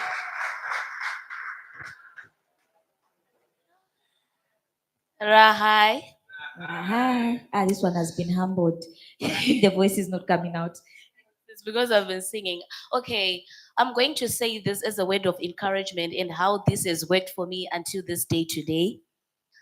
I just want to tell somebody that is sitting in the floor out there that don't underestimate yourself. That's one. Number two, when you get to a platform, that's an opportunity. Never leaves a platform without speaking. Before I came here, I was told by Elia that there was this session and applied. It was the first conference that I attended where I was bringing out my own money to attend. The first time I read the concept note you are contributing to your task boards, I was like, what will be this one? Every conference that I go to, my transport is paid for, sometimes in allowance. And that money that I paid for transport was the only money that I was left with in my savings. Then for me, I know I'm playful a lot, but I also pray a lot. I love this verse in Jeremiah 29:11, which says, "For I know the plans I have for you, plans to prosper you, not to harm you, plans of a hope and a future." Then I remember at a certain point in my life when somebody was raising me from ground, the first thing they say to me is, money does not matter for reimbursement of $10 for transport. But when you get there, the knowledge you get, somebody's paying a large amount of money to get it, and the connections you will make. That is what I remembered. Then I brought out that money and I paid. Then I came. I even prayed for this trip when I was at home, saying, God, connect me to someone. Let me meet my destiny helper. Let me meet somebody who's going to elevate me. Be it somebody my age, new place, you are all experience that will take you to the next level. To be honest, I don't have words. I am so surprised. This was not even what I expected. You know, God always have greater plans for us. I am grateful. Passionate Thank you, speaks a lot, Amref. guys. I know. And guys, this is so inspiring. I'll tell you from a team of Zimbabwe that I brought, like she said, I think even Edie mentioned it yesterday, to say there are some other people who, when they invited, they ask how much is there for in. And I want to say thumbs up to my team in Zimbabwe. All of them, they paid their money to be here. All of them. They are not being paid to go back. Every Zimbabwean guy that you are seeing from here, they paid their money to be here. And this is a level of commitment that you can applaud to, right? So yeah, without wasting much of our time, right? I think we ought to move from this, and I hope you guys, you get time to interact with the AMREF guys, because they are there to assist us. If you have a small idea, if you have whatever that you want, because we want healthy young people, and so your hustle has to be healthy, is it? Rahi. All right. I'm told that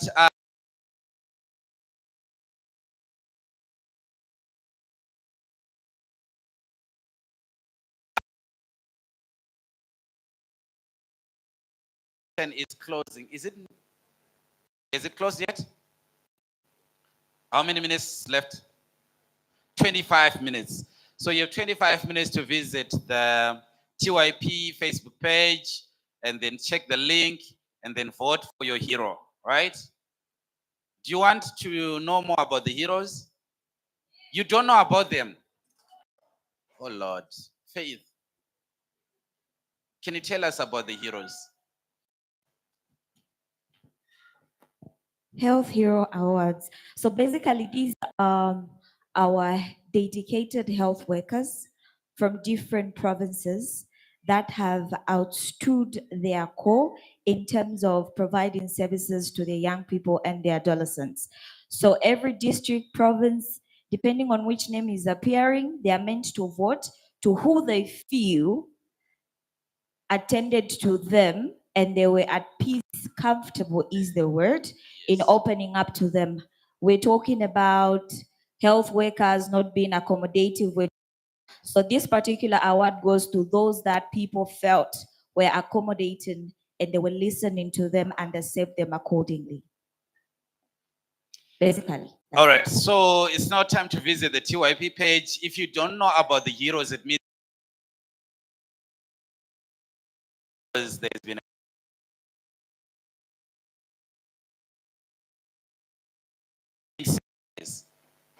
we need to follow each other on our social networks, right? It's not just a matter of give me your phone number and all this. No, we want to see this conversation being taken even in other social medias, right? So about 600 people who are capable and who are probably have presence on Facebook. These are like 600 followers that are in this house. So the number of people that you're going to interact with here, you might not have their contacts, all of them, but if you just know the name, they do and all that, you can always connect, is it? Right? So I don't want to sound so boring like those guys who say, hi guys, follow my YouTube channel and what. I'm not discouraging that, but I'm just saying you can also as well follow my Facebook. I take my Facebook very serious. All right? All right, it's not about me, it's about networking. So which session are we doing now? What are we doing next, Faith? Okay, so we have our next panel of discussion. This is also going to be done or presented by Amref as well. But before that, maybe a little stretch. What do you think? A little stretch. We can have a piece of music, dance a little, refresh as a next representation. Okay? I have an idea. There was a certain guy who said he's from Namibia and he can sing. What do you think? Do you think that we should have him now? What do you think, guys? There was a certain guy who was on the panel and he said he's a musician, it is among us. Do you want to listen to his music? Are you going to follow his Facebook? Are you going to follow his YouTube? Can I get a commitment? All right. So are you ready, sir? Is the DJ sorted? Do you need the DJ to do something or? Please come through. Let's give him some confidence. No? All right. So you probably need to see those guys. Those guys. Yeah. All right. So whilst he's still sorting that. We can play my song that we started earlier. Yes. As we are searching for his song. Mr. DJ, do you have something for us that we can just play whilst we're waiting for a President to my song. And those that have not visited the exhibition park, if you're feeling tired or sleepy and you just want to stretch, please make use of the exhibition tent, right? You might get one or two things that you like. I'm not saying everyone, guys. Let's be reasonable. Huh? Let's be reasonable. Let's be objective young people.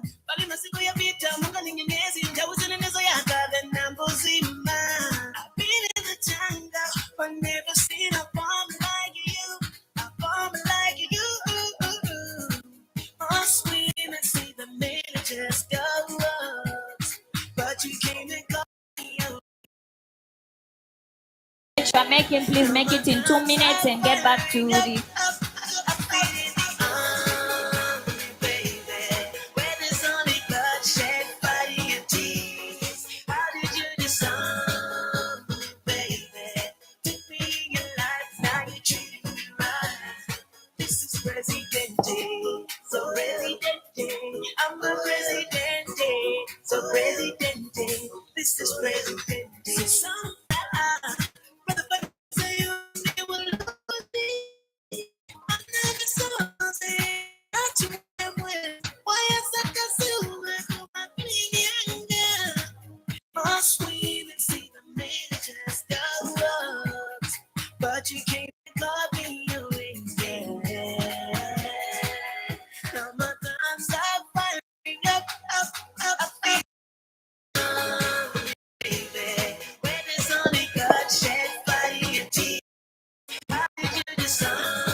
This is Presidente. So Presidente. So Presidente. This is Presidente.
All right, guys.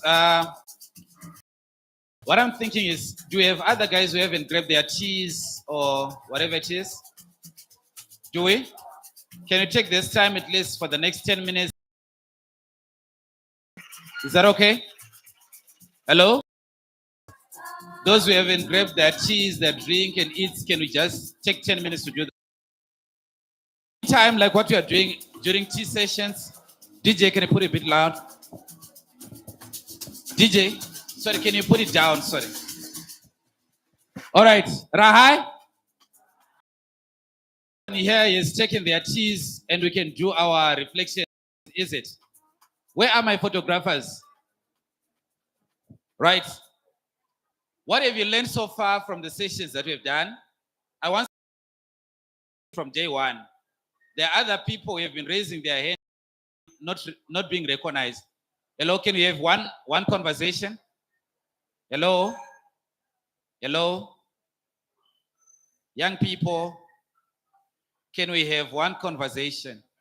So I'm looking for young people who say we've been here and we have not been recognized. I want to say how I feel about Rahi, the same them, or any actions that have changed their thinking. Anyone? Anyone? Okay, I see a hand at the back. All right. I recognize you as well. All right, I recognize you.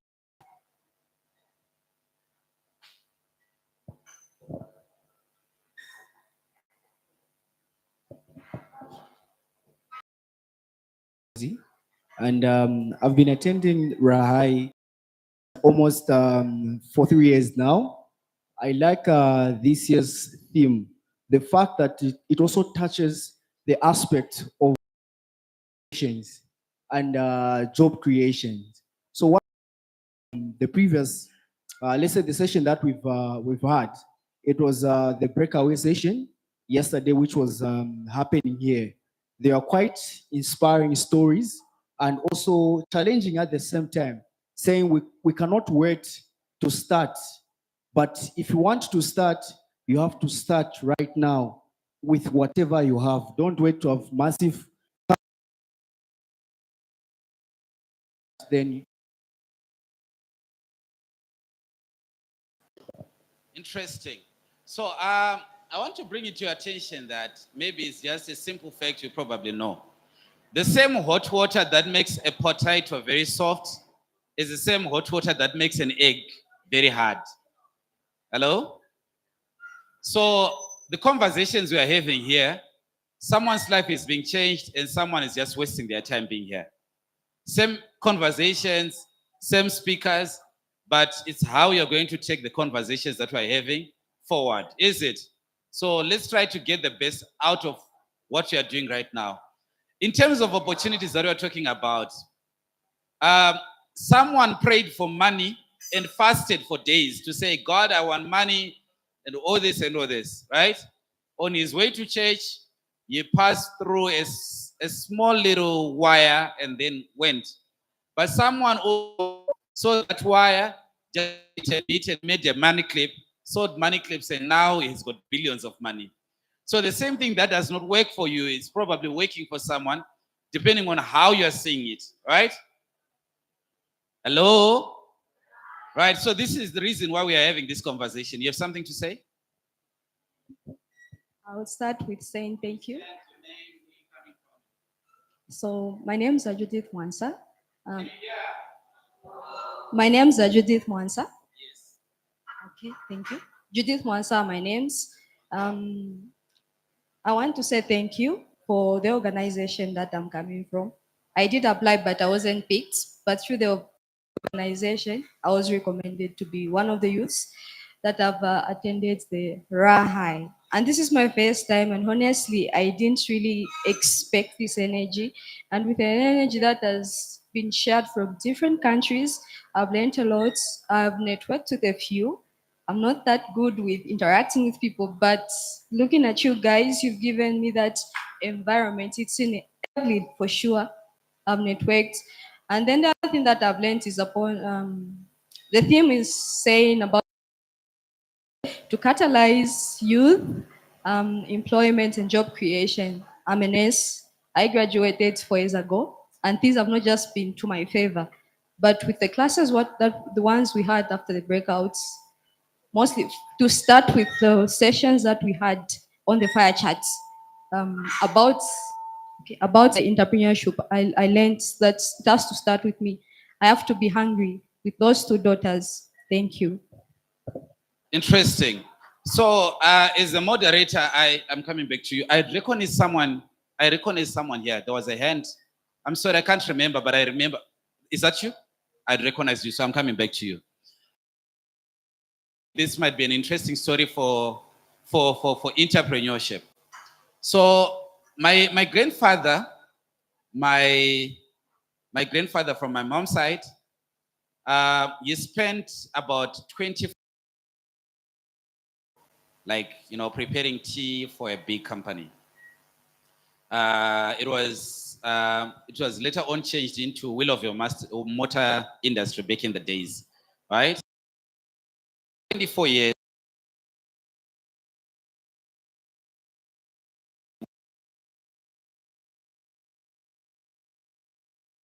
And all that, but it was a in the morning, make tea, and then do all the dishes and all that. Then at around 11, he leaves, he goes in the town, and then he gets, all the kind of clothing. And then back in the days, people used to get their salaries after every 2 weeks. You'd give all the employees, and that company had over 2,000 employees. So you'd give them to say, after 2 weeks, I want my money, take these trousers, after 2 weeks. So you knew if he loses the job as a tea boy, he's losing his market. So after every 2 weeks, you'd have more money than anyone in the company. This is a very true story of my grandfather. So they tried to elevate him, and he denied, because the moment he was elevated in the system, he no longer has time to go get his fabric and to do everything that he wants. So he knew where his money was. We're talking about entrepreneurial mind. So this is, I was just reminded of this as a nurse. I also know a nurse who does, I think, is it Ivory or something, the lotions and all that, the soaps, the perfumes and all that. She was doing it since she was from school, and now she was here. She's like, you know what? I used to sell Avon products in the community, but now I sell to the people who actually need this, have money. So she uses the same concept where she comes, She gives people, and she knows all the pay dates and all that. So she's getting a salary, but at the same time, she's getting extra money. So this is the entrepreneur mind that you need to have. At the end of the day, she has a bigger market and she has 2 income salaries. She doesn't have to sweat for it, right? So this is what AMREF is trying to do. I think if you're part of the side event that happened yesterday, there was also a story of a lady who is doing sanitary pads and all that. I think you can reason it yourself. As young people, we need to change our thinking, right? I am a photographer. All this I can do. I'm a professional photographer myself, right? I have a registered company that does this. But because of the relevance that I have in the NGO sector, I do documentaries, I do everything, and that then becomes my money. But at the same time, I still continue being in the circle. I still continue. These stories do not change your thinking. I don't know what you're doing here. Am I speaking to someone? So it's not always about, well, how much am I getting for this workshop? This is all money that you're looking at, right? I think I'd recognize you say you have 1 or 2 things that you want to say.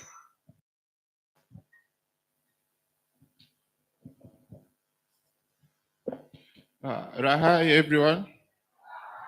I'm Sakara Arun from Zambia. Since the Rahi started, and as of me, it has been of help. And as of last night, when we had our breakup sessions on entrepreneurship, the only thing that I got there was the greatest risk that us young adults and young people have is the mind. If we can't control our mind, then we can't move anywhere. So in terms of entrepreneurship, we need to take a risk at all costs. Thank you. Interesting. Hi, everyone. Yeah, I just want to thank you, all of you as attended this meeting. This meeting has for me have learned a lot. And I'm sure when I get back home, I will teach people about this. So thank you very much for every one that who has made this to happen. Yes.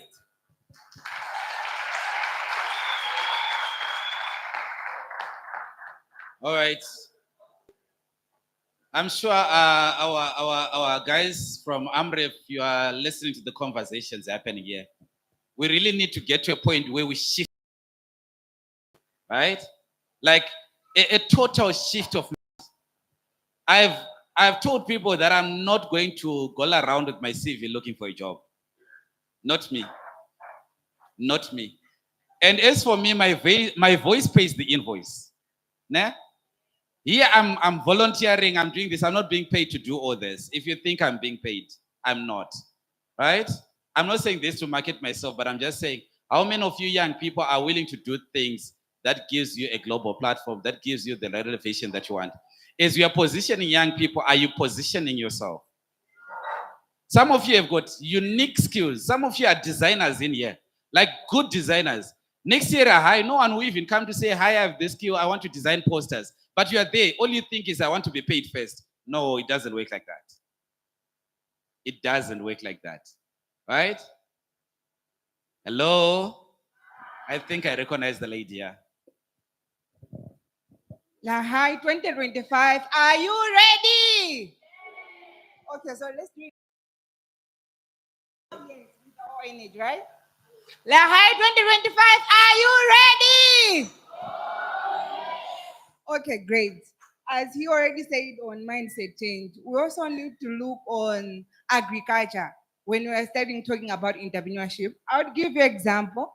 I'm a student. I also work with Malawi Girl Guide Association. But as my side hustle, I do farming. And I can tell you that I make a lot of money from that. But when you try to share it with someone like my fellow youth, we will think that it's something that's dealing with the daily okay, like our mindset mostly we want to be like, we want to do business that are involving smart, classy, what, but according with the way things are working now, in agriculture, we can also find a lot of benefit, like making money. So whenever we are talking about entrepreneurship, let's also explore into agriculture. What can we do? We might think that we have some challenges that we might face, but we have some other crops that we can plant without fertilizer, some resources. So yeah, let's look into agriculture also. Interesting. So,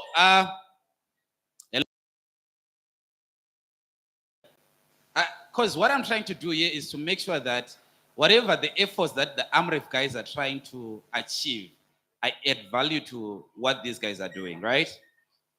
There's a certain component that we forget, especially as young people, when you talk about entrepreneurship.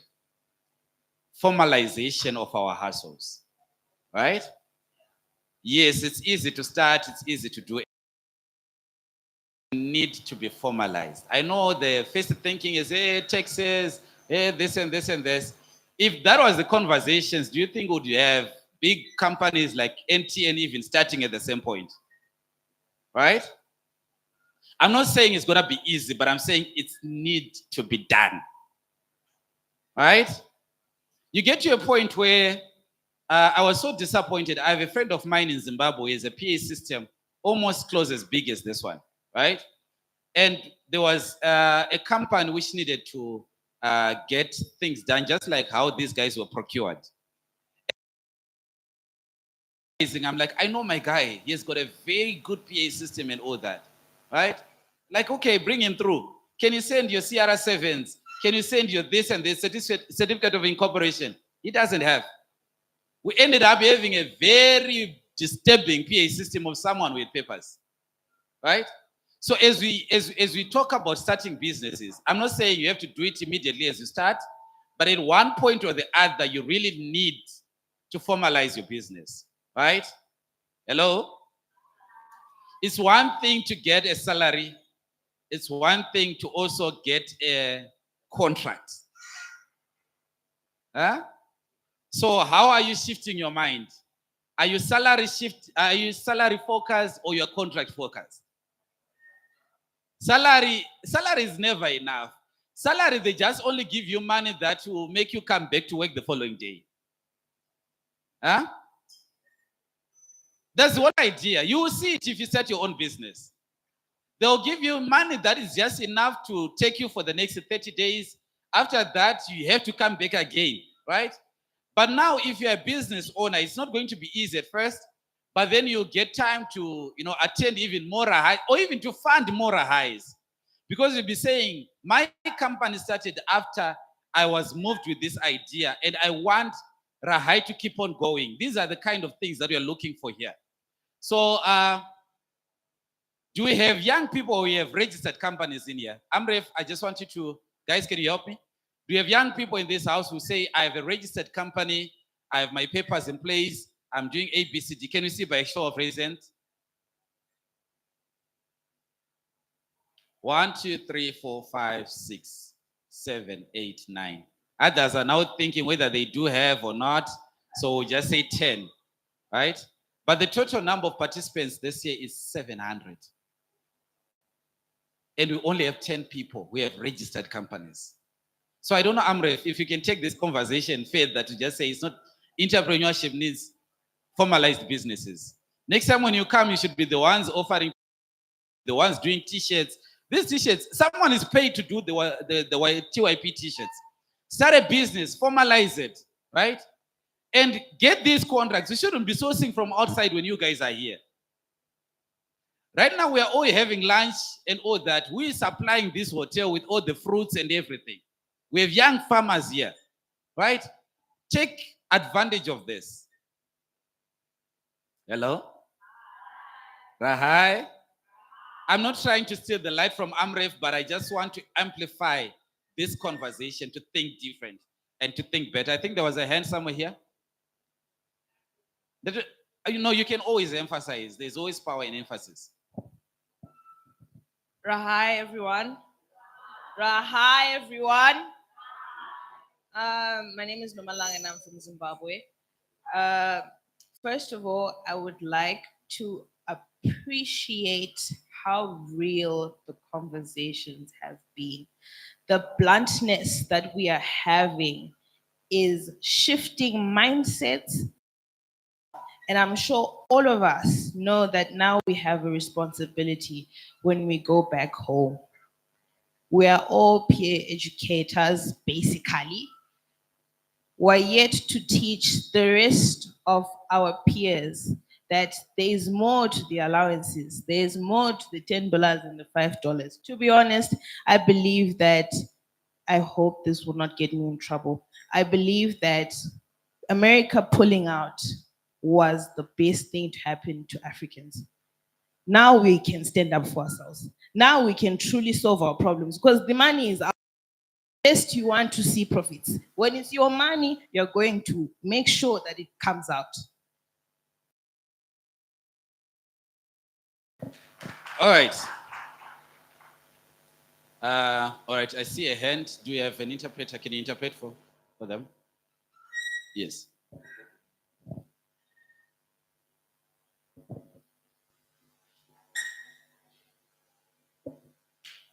Good morning, everyone.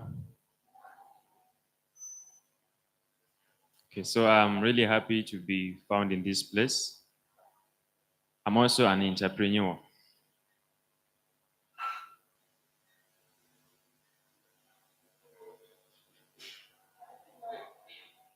So my worry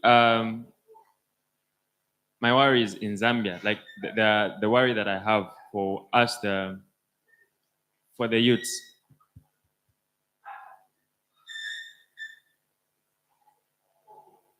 So us, Zambian youths, and some of you outside this country,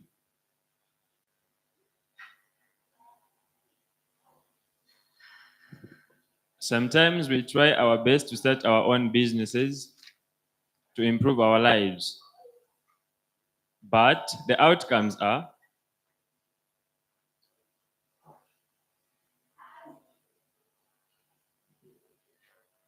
the council and the people that are in charge of registering businesses, they have to teach the adolescents on how to register their businesses. Because we found to say these youths, they might be having ideas about businesses, but they don't really know where to go for them to register their businesses. And so why organizations that oftenly come up with such programs, youths, they don't even know why. That's the reason why even starting a business, it's really a challenge for them. Because if I'm to look at around, we don't have anyone from ZRA to teach us what PACRA does. If I here am to open a bottle store, I'll be followed up and then they'll be like, where? I don't really know why these papers are needed in my shop. So we try our best, but the teachings ain't inadequate. So I'm raising this point from experience, from my. I personally have gone through a lot to start my own business. If my points were invalid, if I lied something, you can highlight. Thank you very much. All right. So I hope our mind shapes are being changed with this kind of conversations, is it? Guys, I don't know how to say this. These AMREF guys are here for you. If you don't interact with them, it's up to you. Huh? Don't cry when you are now driving our 4x4s and making sure that we leave you on the roadside. Some are positioning ourselves with these guys. Yeah? They are here. During lunch, you are saying the groups of you guys who know each other, we have known each other and will continue knowing each other. And you are leaving all these guys, right? Interact with them. I'm not saying flood them, but you can just, can I have your phone number, your email, especially emails, right? Numbers, don't flood them. The 600 of you, you can't flood one person. But an email will know you get serious. You go down, write your idea, check your grammar, and then you show that you're serious, right? But if you're serious, you need that kind of commitment. All of them, right? Right. In the interest of to move in the next session where we're going to have another panel. Can I get a yeah? Are you alive? Are you there? Do you want to shake a bit? I'm a very democratic person. Do you want to shake a bit or not?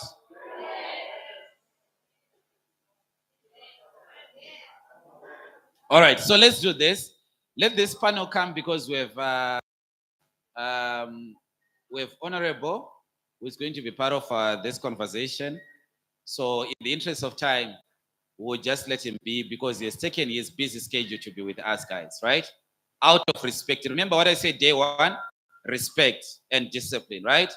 I know it might be very painful to be sitting now, but if you know why you are here and if you have got the value that you want to take from here, this is very little thing. This is very little pain, right? The pain of where you are sitting is better than the pain of poverty. Hello? Hello? The pain of where you are sitting here is better than HIV and STIs. So it's up to you to balance the pains that you are going to have. So in the interest of time, we're going to have a panel discussion on regional policy, regulatory environment for universal health coverage, workforce insurance, financing, and youth engagement. So the moderator for this panel is Miriam. Is she around? Can we give her a yeah? Ah, guys, I want energy, guys. Look how beautiful she is. Look the dress, look the smile, guys. Ah, you can do better. Yeah. Rahi. 2025. Not all of you guys. I want energy. 2025.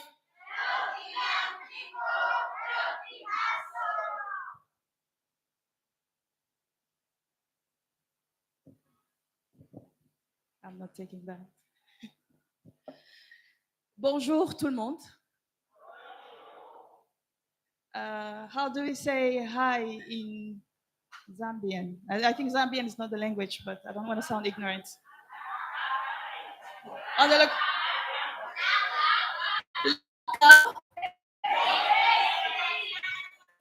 Laka, best, that time. Okay, so something in that nature. Sorry. Bonjour, welcome, bienvenue. This session will be entirely be done in French. So if you don't understand, please leave the room. I'm going to introduce my new co-moderator. His name is Levi. And we are going to co-moderate this session.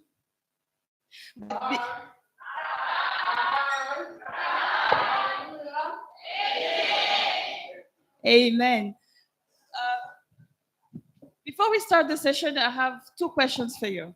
I think you've been hearing about universal health coverage throughout the past 2 days. Can somebody tell me what universal health coverage means? Yes.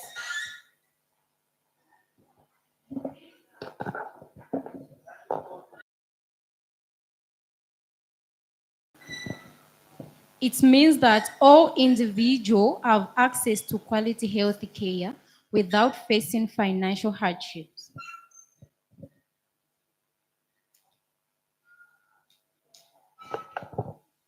Thank you. This, somebody has been listening. The second question that I have for you, who knows the percentage of youth in Zambia?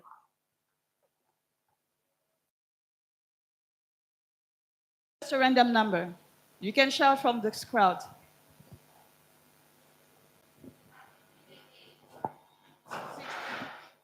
60%? saying AI or the national statistics numbers? 60%. Okay. Under 18. Okay. So this makes this conversation very important because we're going to talk about the youth engagement insurance. We're going to talk about the workforce. We're going to talk about rules and regulations and how you can be engaged within that rule and regulation when you talk about universal health coverage. To start this conversation, which is going to be really important for you to advocate, to have access, and to be at the table at the University Health Coverage. Levi is going to introduce our esteemed guests and members of the panel who will have the conversation with you.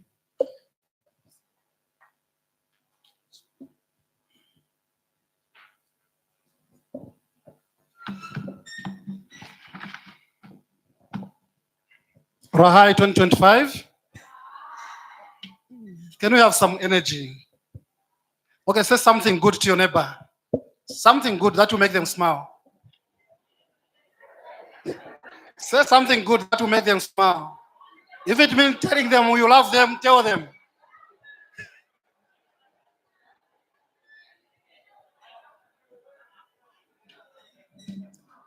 If it's telling them that you look good, just tell them. Just tell them that president, tell them. Or you are the next Mnangagwa. All right, so our session as introduced by Mariam. My name is Levi Mkandawire, a co-moderator for this session. We'll have a panel of discussants comprising of institutions.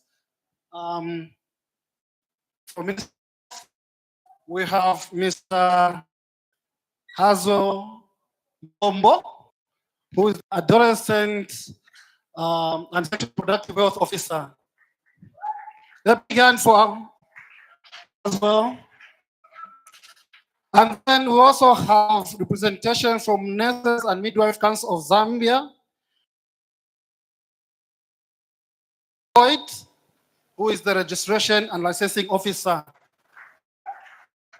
A big hand, motivate a big man. Okay, and then from Health Professional Council of Zambia, we have Hilda Liamba, Inspection and Compliance Officer.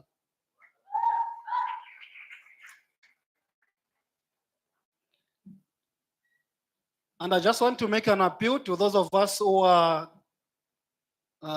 loitering, right? Can we please take our seats and give the respect this session deserves, right? Okay. Of the next, I have the pleasure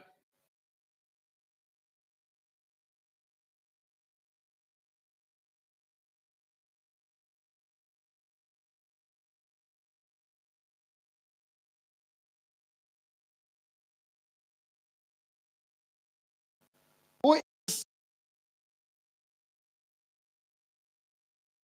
right? Commonwealth countries are which countries? Former colonies of who? British, right? So all of the countries of the Commonwealth Association based in London.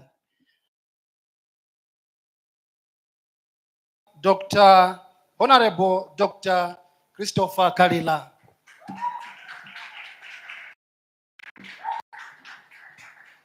So one thing, and one interesting thing about Dr. Kalila is that he also served as Deputy Minister in the Ministry of Youth. And just on Monday, we were having a discussion. He delivered a lecture at the University of Zambia in relation to ending child marriages in Africa. Lessons learned from the traditional participation, traditional leadership participation, ending child marriages. So he's very passionate, and so he expressed desire to motivate us. You know the position that he has held, right? And he was saying young people can be what they want to be as long as they remain focused. So shall we put our hands together for this board of knowledge that we have here? Okay. move the session forward, I'll invite my co-moderator, Marian, to just step forward on the podium.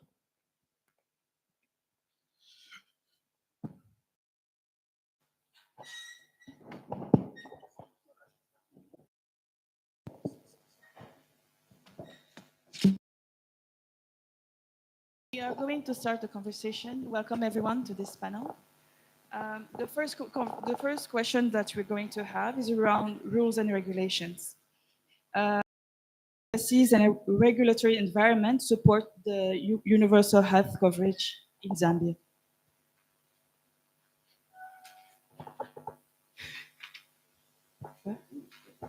We start, it's an open question. Who can start?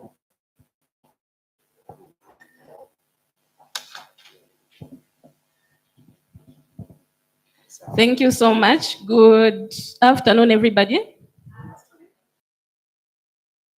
The current regulatory landscape and policy in Zambia. Personally coming from the Health Professions Council of Zambia, which is a regulatory body that is mandated to regulate the health sector. We have an act, number 17 of 2024, which gives us a mandate to oversee the regulation of health practitioners. So when we say regulation, we are registering them, issuing licenses, as well as accreditation of health services, conducting of licensure examinations, as well as regulation of continuous professional development, internship, as well as overseeing professional conduct of health practitioners. So in terms of universal health coverage, yes, I would say that we do have regulations and policies in place that are adequate for us to contribute to the attainment of universal health coverage. Can you answer other questions?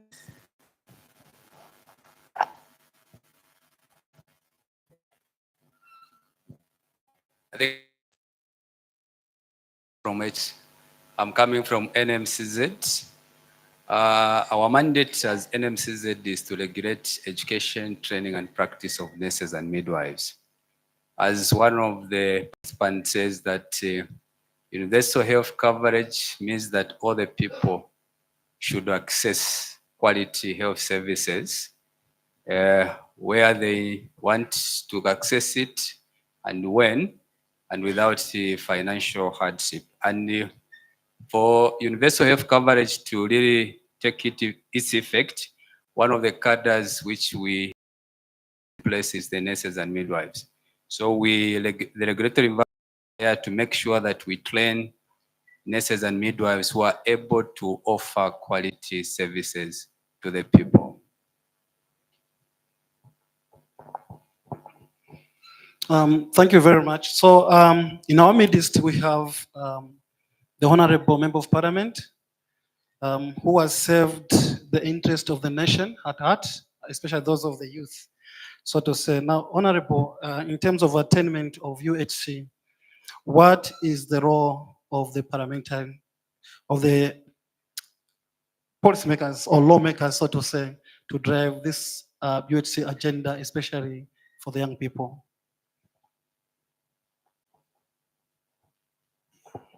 Okay, so thank you very much.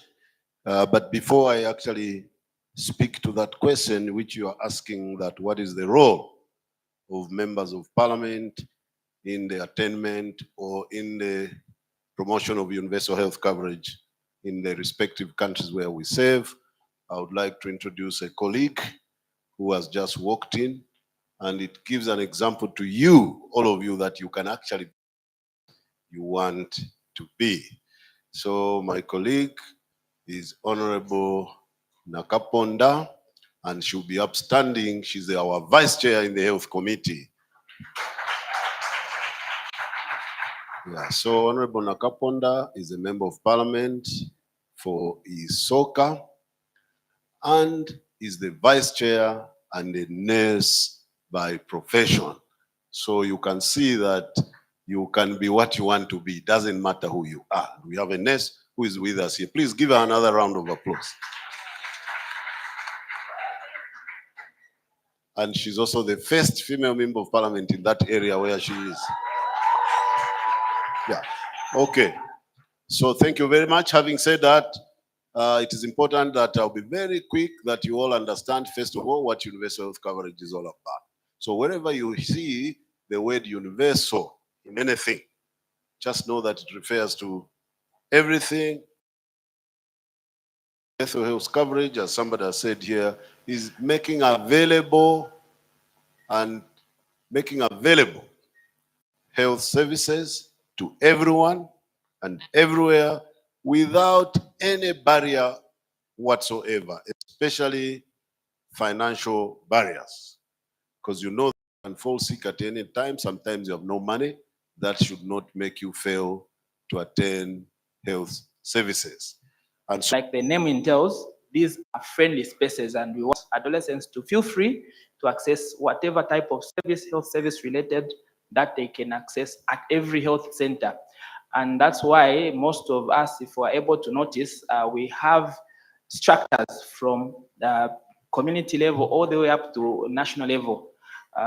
You may just be interacting with one of them just within the audience, because we have facility staff that have come from all the way all the way from the provinces, different provinces, all the 10 provinces that have been represented here. So we have these structures that have got facility adolescent focal point persons, we have district adolescent focal point persons, we have provincial adolescent health focal point persons, and at national level, we even have a unit specifically dealing with adolescent health. So all this is just a way of showing that Ministry of Health is taking seriously the issue of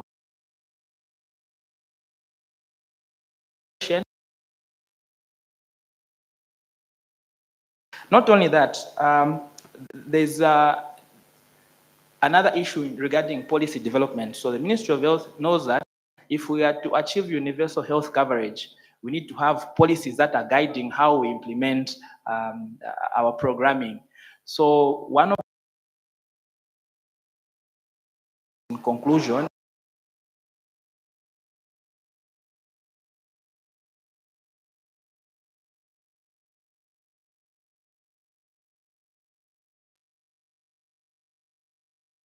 on ensuring that the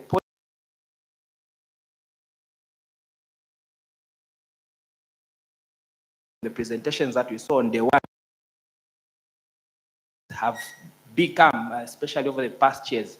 So we are investing so much in research to ensure that whatever interventions that we are providing or what we are implementing are actually factors. So then that's where we are developing this for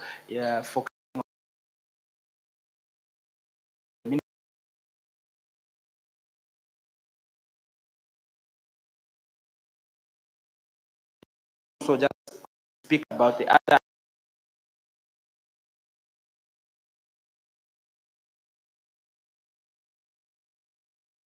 a road helps us to interventions according to how the driving the agenda for Vision 2030, where we have universal health coverage attained for every adult, to ensure that an adolescent and friendly health service, so that a people-centered approach that every need, every health need for adolescents. All right, thank you. Maybe because we may not.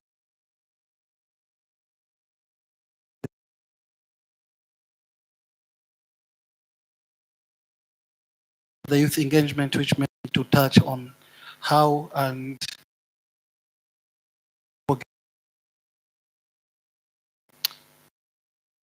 agenda, especially from the health, and that is under 3 minutes. All right, so we are encouraging the youth to ensure that they are part of the agenda in terms of planning. More sessions that we have to ensure that the adolescents are part of the planning. As the saying goes, nothing for us, nothing for us. So if it's supposed to, that's why we have these generating activities that we impart in them, so that they can be more productive economically and have these skills that can help them actually be more productive and provide to the growth of the nation. Thank you very much. This was a very interesting conversation around OHC and particularly the youth involvement into the policymakers. So youth, you heard the Ministry of Youth, the Ministry of Health.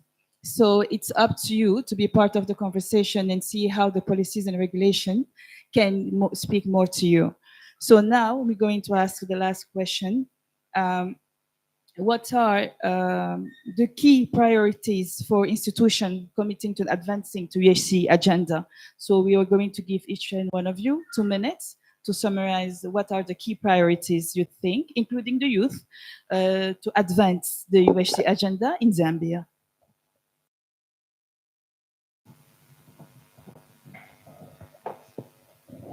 Okay, so the question is, what are the priorities to advance the cause of young people related to UHC in Zambia?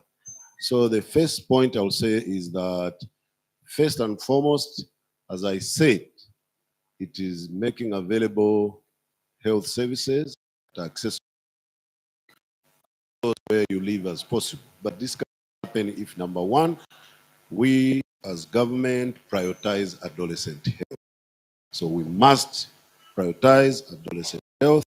I do know that it's part of our national strategy at the moment to ensure that we safeguard your health.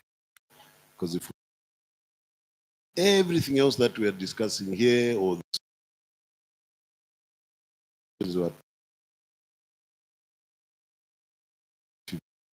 going to zero, going to die because you did not take care of your health, or if we did not take care of your health.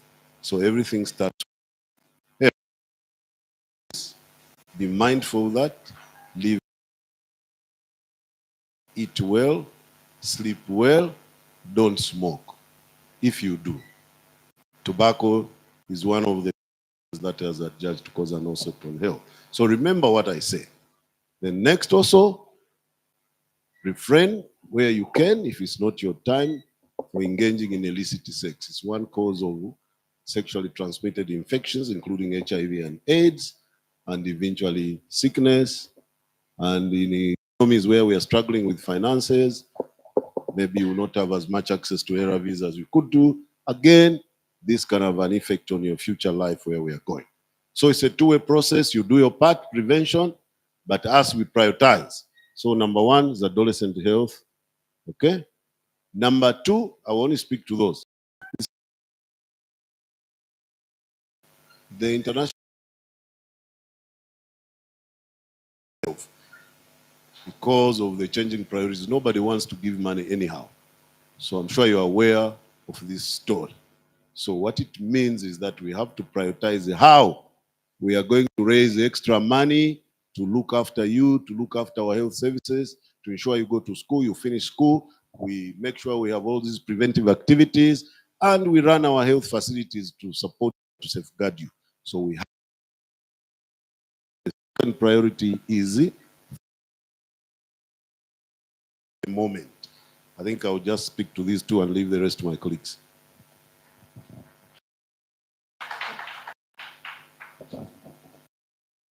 There's one more title which he didn't mention, which I have. I am a former youth.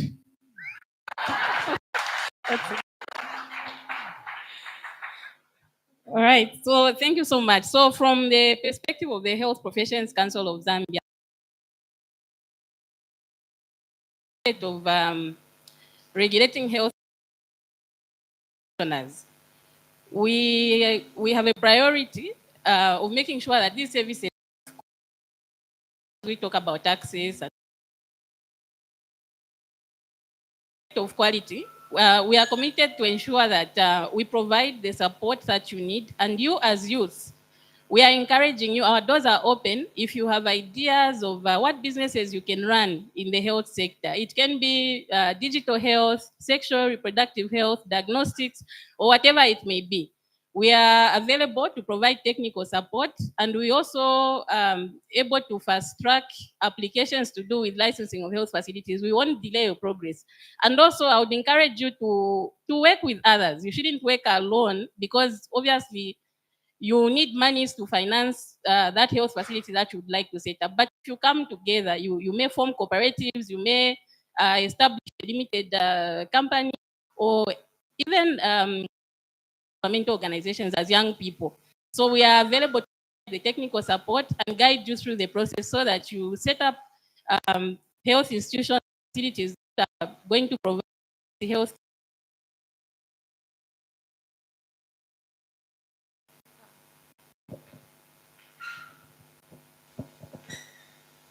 All right. From the Nursing and Midwifery Council of Zambia, our priority is the quality of nurses and midwives which we train. And just to align it to the theme, which is saying positioning young people to catalyze youth employment, we have identified that there are a number of niche which are there. Some of the niche which we have come to learn is that we do not have the nursing homes. It's something which we can look at it as youths. You know, there are a lot of old people. They have gone to the hospital for so many times, and even physicians have said, I think this is home-based care.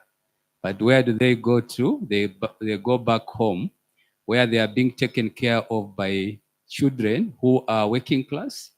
They leave home early in the morning and they come back in the evening, leaving no one to take care of them.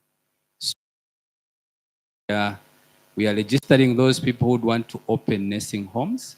And apart from that, with regards to UHC, we have introduced the entrepreneurship in the training of nurses and midwives.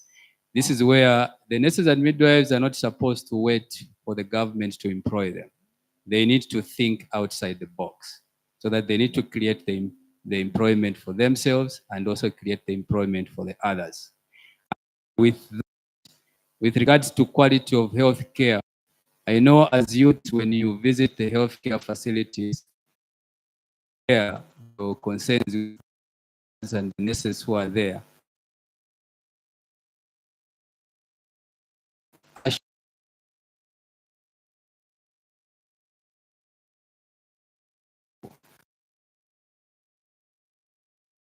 Also, we are following. Thank you so much.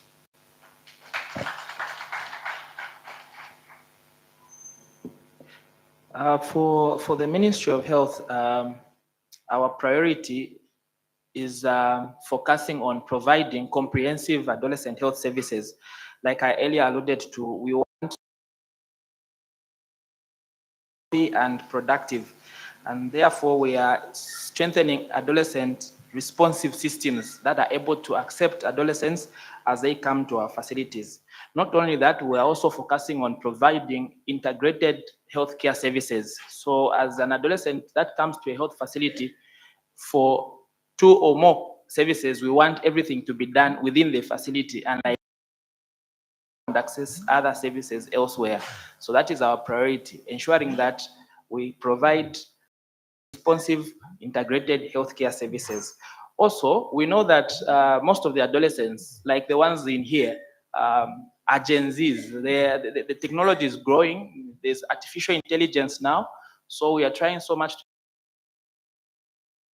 access to quality, correct information, health information is accessed just the mobile phone. Most of us in here have got smartphones. So we are trying to develop digital platforms that have got applications that can provide quality and correct information on anything related to adolescent health. These are some of the interventions that Ministry of Health is trying to prioritize, but also, like I mentioned again, investing in research. We know research is something that can help us implement without shooting in the air. So we know that if we invest in research, we are going to have real problems. We will be able to find the root causes of the problems that adolescents are facing. So once we invest in research, we know that even as we do the planning, we develop interventions, these are going to address the real problem. So we want to actually invest research, and ensuring that we do not, irrespective of your status. We have adolescents with disabilities. We want to include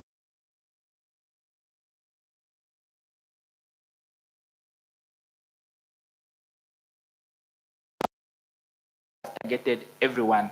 And so these are just some of the things that we are, the Ministry of Health is trying to target on and focus on, ensuring that primary health care is attained at all levels so that we can achieve universal health coverage. Thank you very much. It was very interesting. So before we close the session, I think we won't have time to wrap up, but we all heard the call. We'll be able to take at least 3 questions to maximum. So we'll do as earlier. Direct the questions. We'll take 3.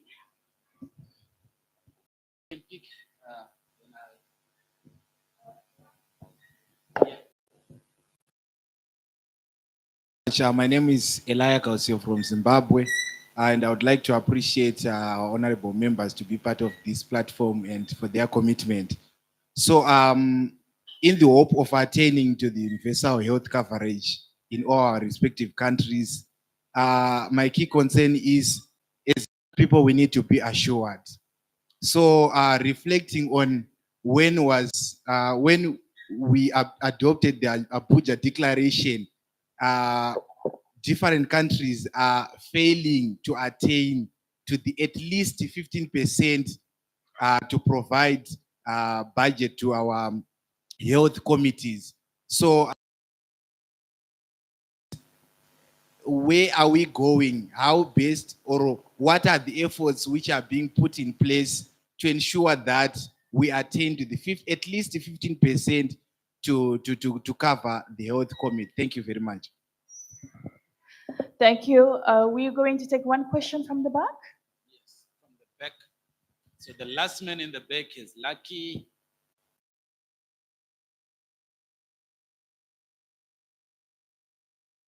To my right. I don't know my left from my right. One who has been during the whole intervention. Who? This one? Yes.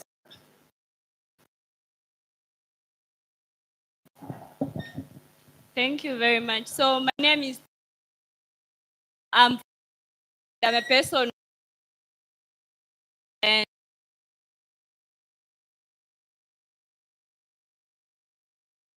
in hearing also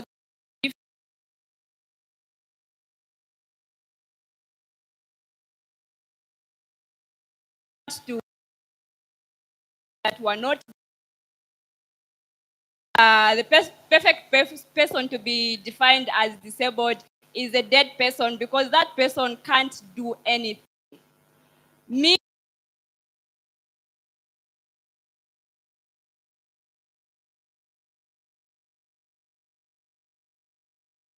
with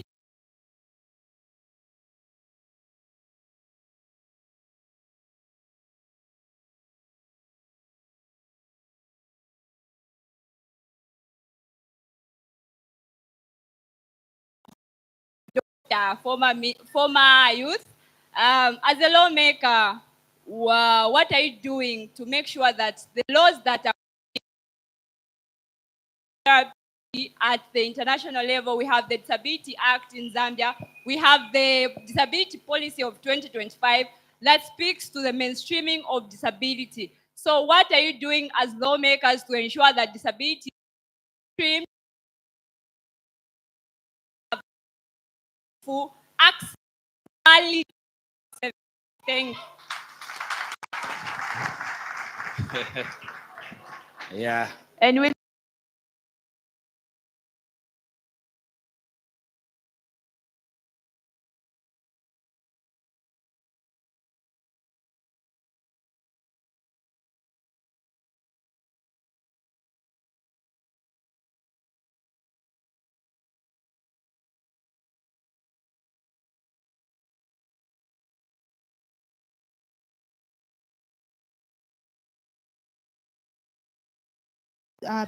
access to commodities, to healthcare commodities, slowly becoming scarce, especially for Zambia.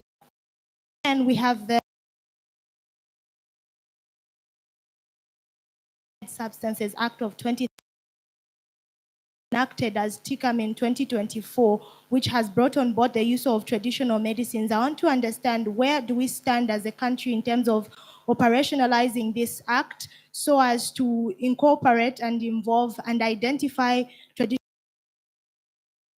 into the mainstream healthcare system. This will not only supplement the existing clinical medicine. Thank you very much. So we are going to open the All right. floor. Sorry, I think I would want. I think I commend that lady. I'm forgetting the name. She's aware of the policies that are there. Like if the days these policies were institutionalized. But also, I want to ask policymakers to say, can we make a more commitment to move from just the policy to have an act accountability? A policy is just what the government. It doesn't hold the government to account on the things that they want to do. So how difficult is it for young people in this room to enable a process where we can move these policies into an act? Thank you.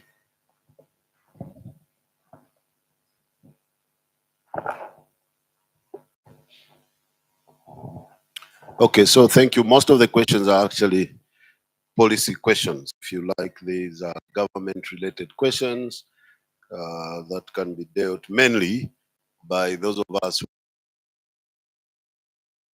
first of all, what are we doing?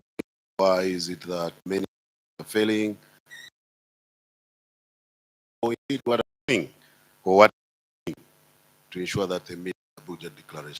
It's important to understand that the declaration was enacted by government, state presidents themselves, our forefathers who actually met and they looked at the health sector, the health space of African countries.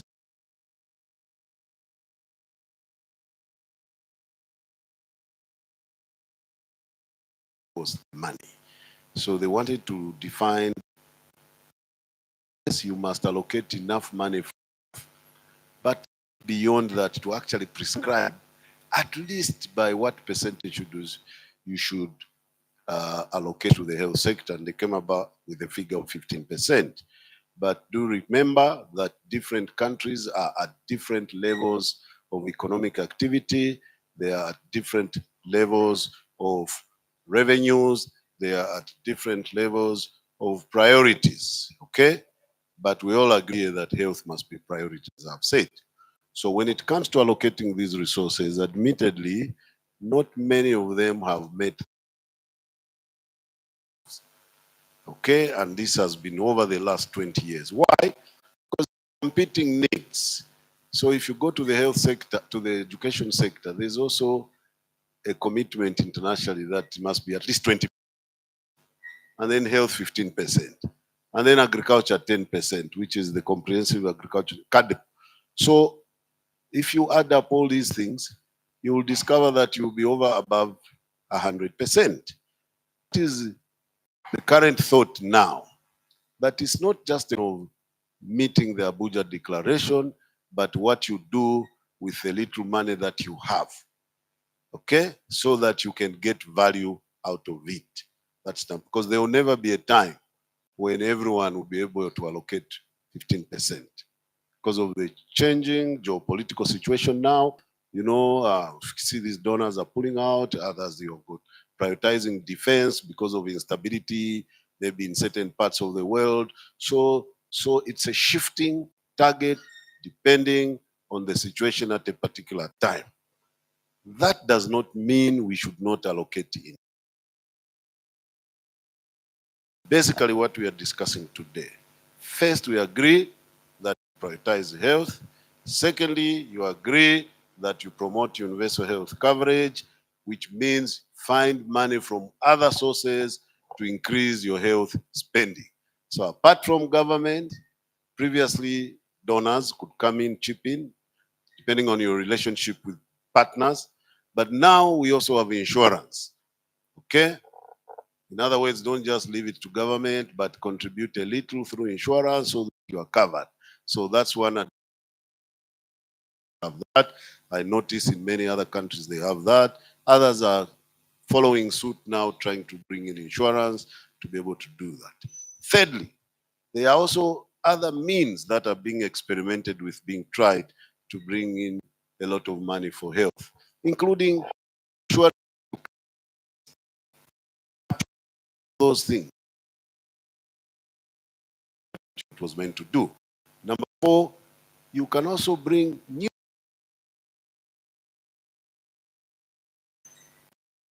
AIDS levy, which money is raised specifically to deal with the national response to HIV and AIDS. Then you have the private sector.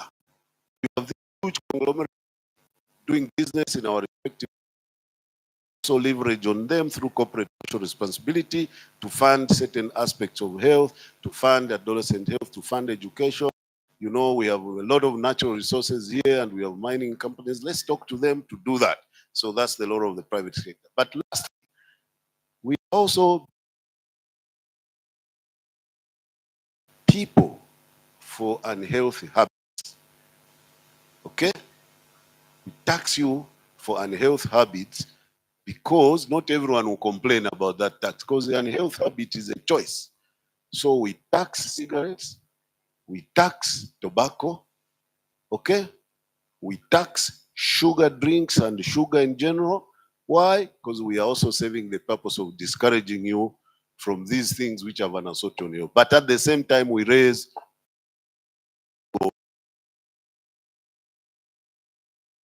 and globally, including here in Zambia, we recently, in July actually, we introduced sin taxes. That's what they are known as actually. So the extra money that we get will go to health. So I think I've answered that one.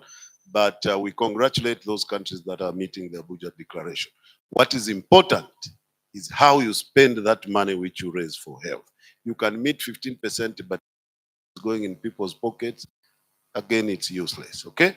So we go next. First of all, we agree that terminology matters and we have taken note. Of course, people are still engrossed, our minds are still engrossed in the wrong technology, calling people that, what did she say? Disabled people. Yeah, we agree there's no one who's disabled, but there are people living with disabilities. So there's no question, no doubt about that. And we apologize if we are still living in the past. So please do take note of that coming from our sister there. So what are we doing to mainstream disability in many of our programs? First of all, I want to correct the impression from our young person there that we only have policies and that we are not translating them into acts. So before you make a law, you must have the policies. True, you must agree that for us, when it comes to disability, we think, first we are going to domesticate all the conventions relating to disability, and then after we do that, we will make a law from there, which is now an act. And this is the practice even here in Zambia. Our sisters ably quoted the disability policy and also the 2012 Disability Act.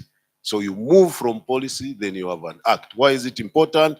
Because an act to do certain things. Act also punishes or has sanctions against obey the, and that is the practice in most countries. Where there's only policy, it's not an aim. Follow it or not to follow it. So you're right there. Yeah, so was the last question on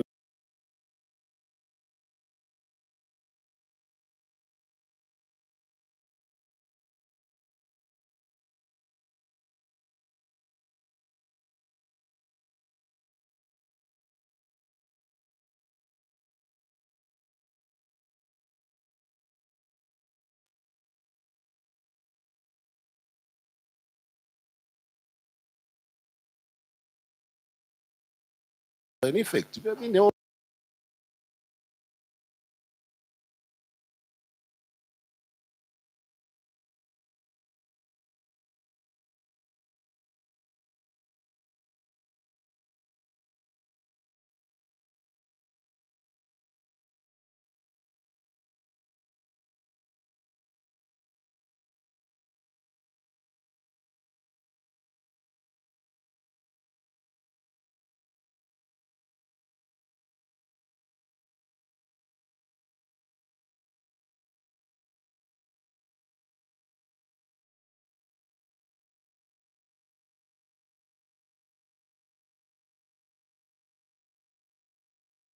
they even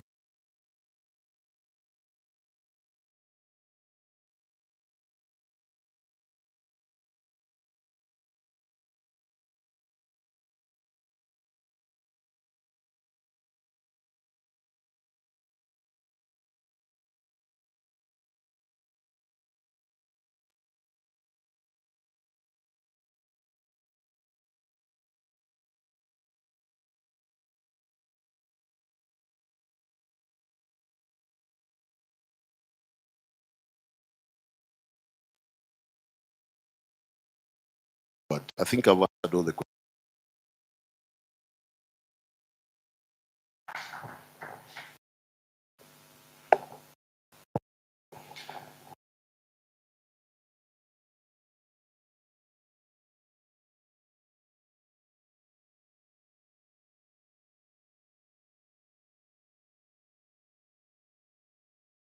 The agenda. So we were discussing the police and regulatory environment. As you may be aware, the police environment is very important for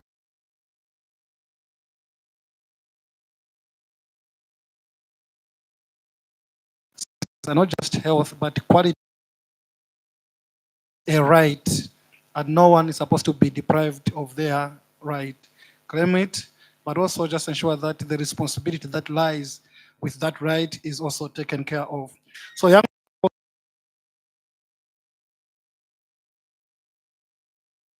and with that,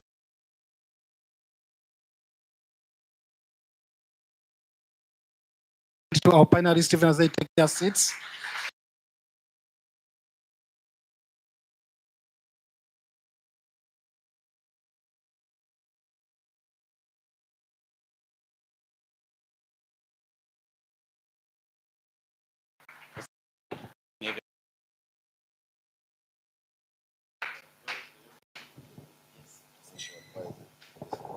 Okay. I just for you our young generation to take over. Okay, you have to learn from us. One of the things we are ready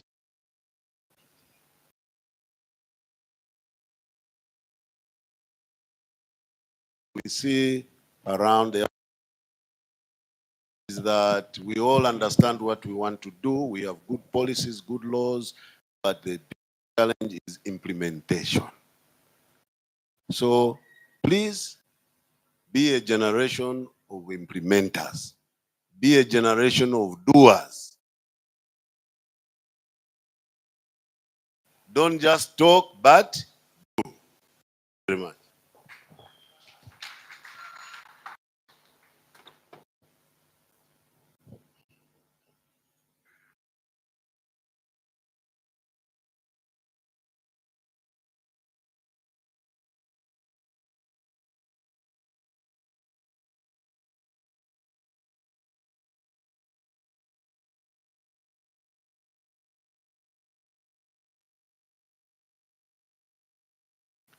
Challenge.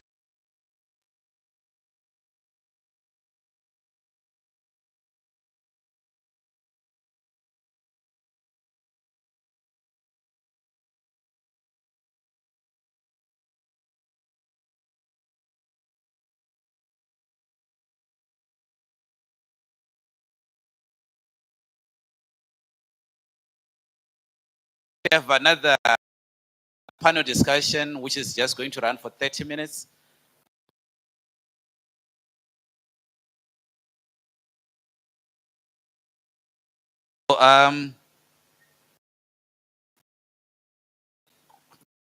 Is on interactive. It's an interactive panel discussion.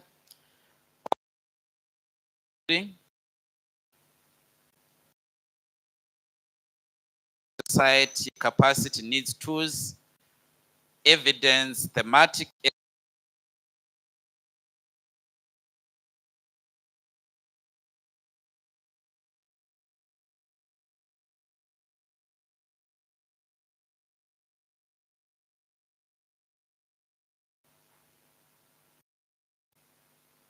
Sorry, let me just confirm who the panelists, because I don't have a name.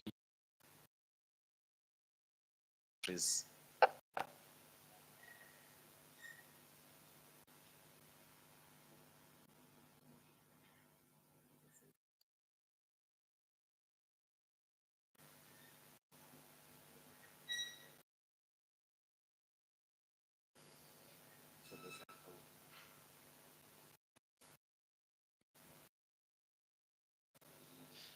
All right. So we're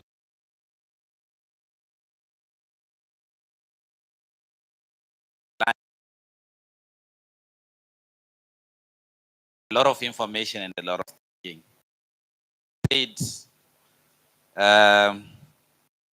If you owe me, you'd just hang on in there for a minute, but well, we're different. You guys see the value of this conversation the same way I do, with the same enthusiasm that I do have.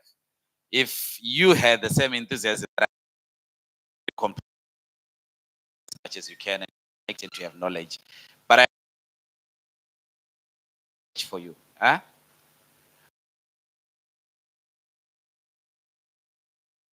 Innovations for coverage access, and this session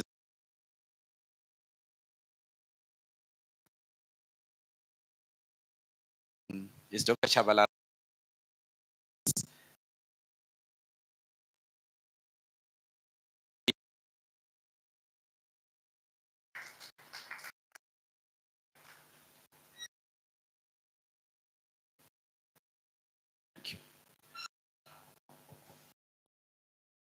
Good afternoon. Good morning, Senegal.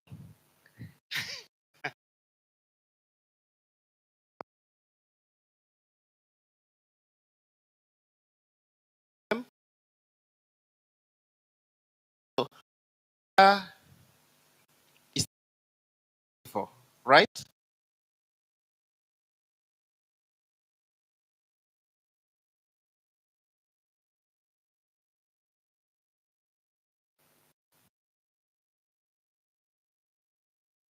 Have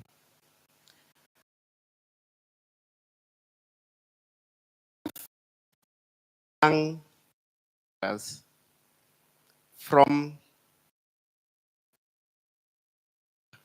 all right. Ready. The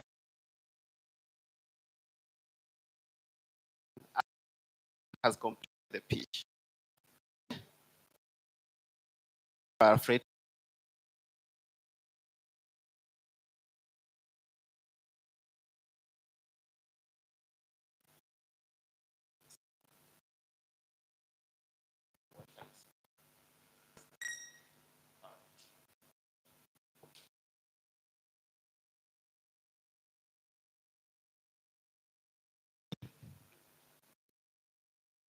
Would you like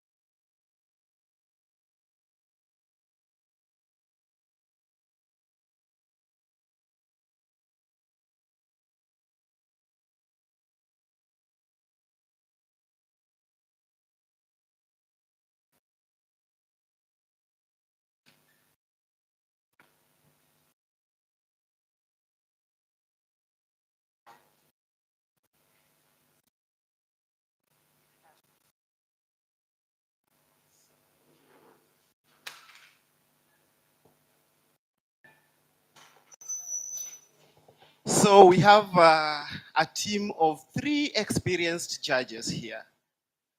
3 and I know you've interacted with some of them or all of them. So I'll first introduce, I want to be, yesterday you were talking about gender sensitivity. I want to start with the lady of the hour. Do you want to hear? Oh my God, that will take a lot of time. So is here, just wave for you to see from Kenya. We have Professor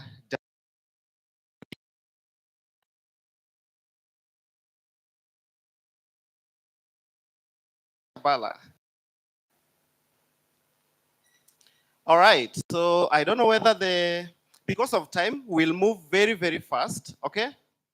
And The team that is coming here to pitch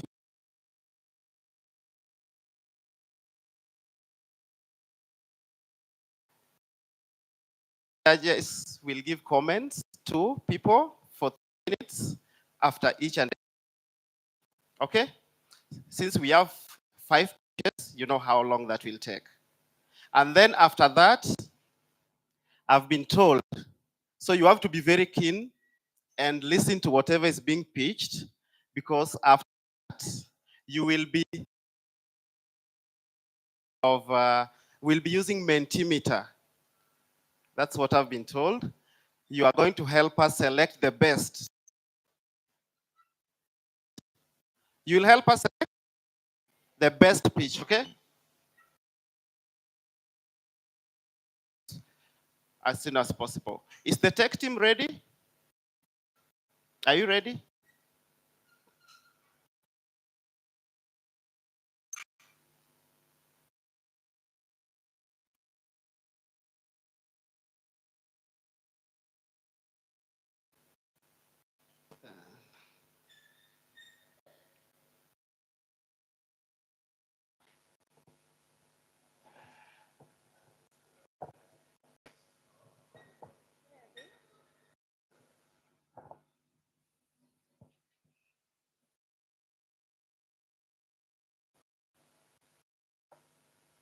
All right. All right. So as we wait for the tech team to be ready, you can start thinking of your life.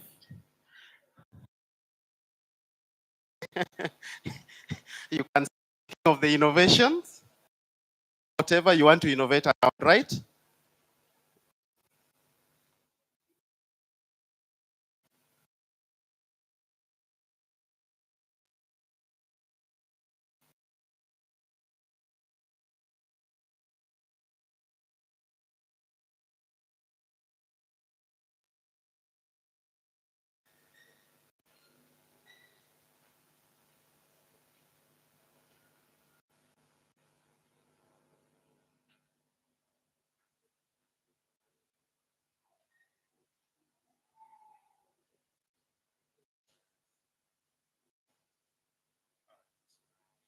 Okay, perfect, perfect, perfect.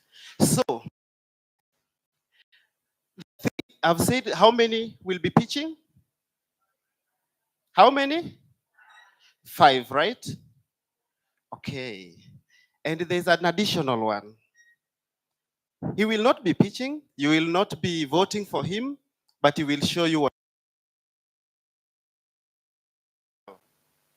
All right. So that makes them 6, but you'll only be voting for the 5, okay? That one, the other one will be done at the last stage. All right. Okay, now you start thinking of yourselves, of you, whatever you can innovate around, you as you want to admire what is happening. Is the tech team ready?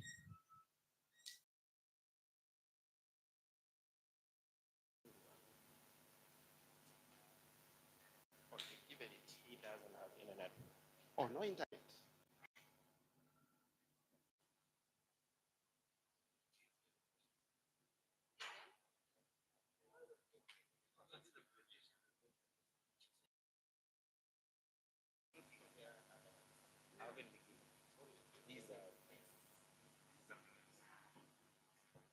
Give us entertainment. All right, so we can, as we wait for the tech team to be ready in like 3 or 2 minutes, right? We can start.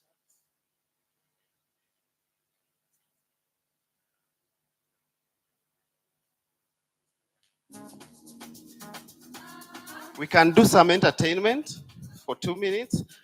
Where's it?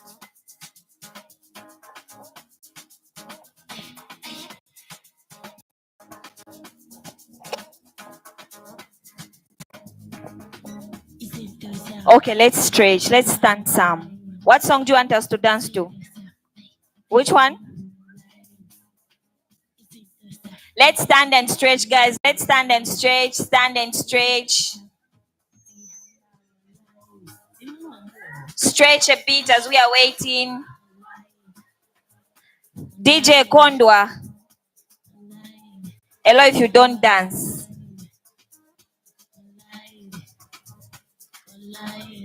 Stretch for a little bit.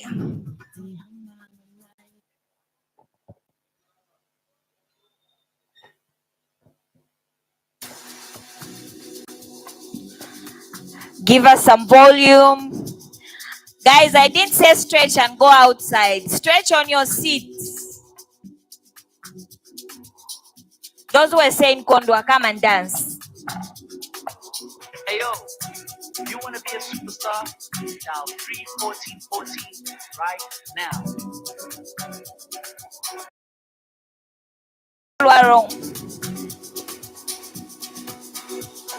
Kondwa by your maps.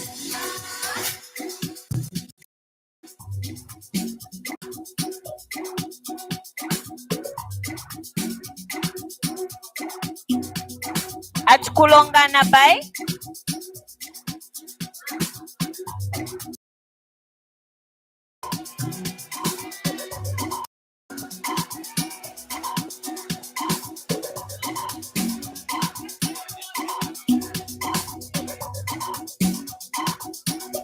All right, DJ, just pull it down. Sorry, guys, I have an announcement. Can I have the team leaders for countries? The team leaders for country: Malawi, Senegal, Zimbabwe, Namibia. All team leaders, can you see me outside now? Right now, you can continue.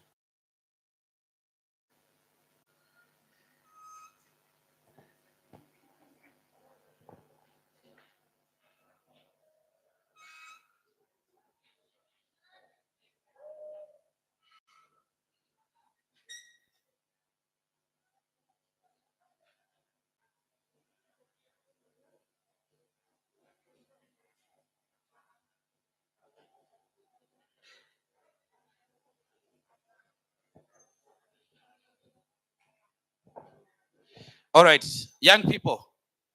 Hello? All right, can we see the bit? Those who are standing, can we see the bit? All right. As I'm waiting for the team leaders outside, I just want to make an announcement.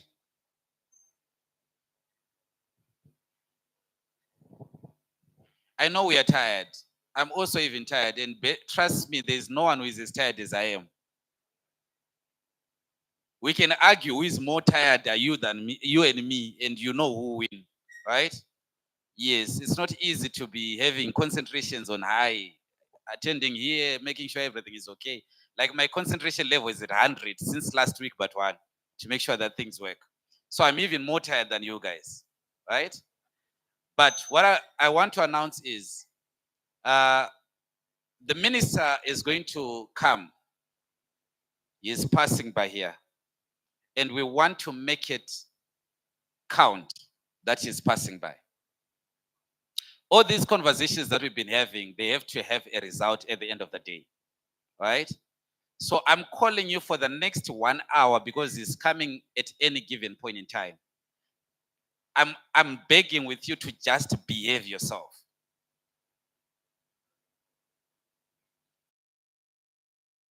You, right? Try to minimize your movement. Unless otherwise your bladder is about to burst.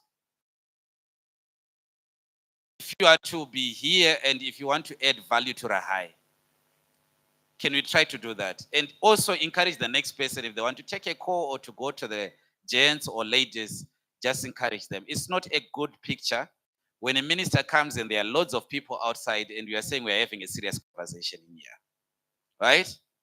Am I talking to mature people? So our countrymen, our friends, for just the next 1 hour, he's not staying for long. He has a very big issues with these elections and registrations, things are happening, but he wants to hear us as young people, right? And there's been a lot of strings that has been pulled so that at least you get to interact with him. So can countrymen, whoever your friend, I'm seeing empty chairs. Can everyone be inside here for the next 1 hour? We are going to have our panel discussion, the one that you wanted to do after lunch, because we want all of us to be in here with you. Now putting that discussion now, just try. I know you are tired. I know. Trust me, I know. Right? But we just have to do this. If we fail to do this, then there's no point for us to be even here at all. Rahi? Rahi? Promise me that I'm not going to be dragging you or maybe shouting at you or ushers dragging you inside. Can I see a commitment by raise of hand?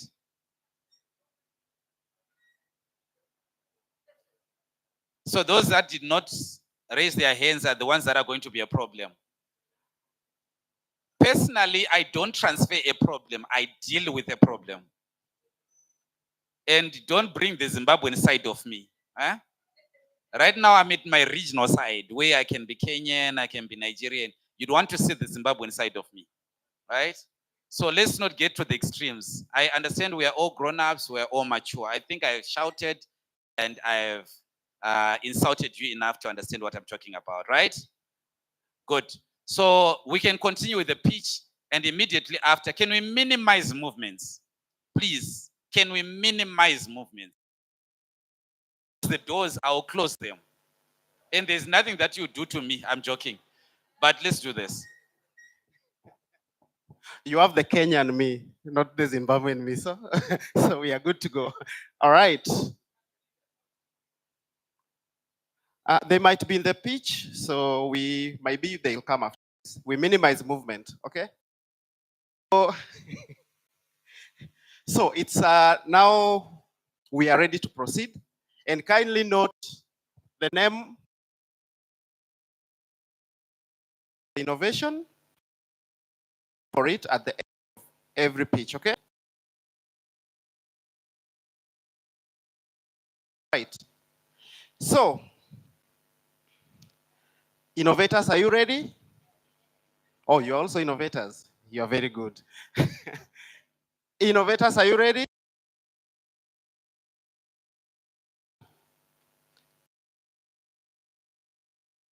Give it up for Saratano.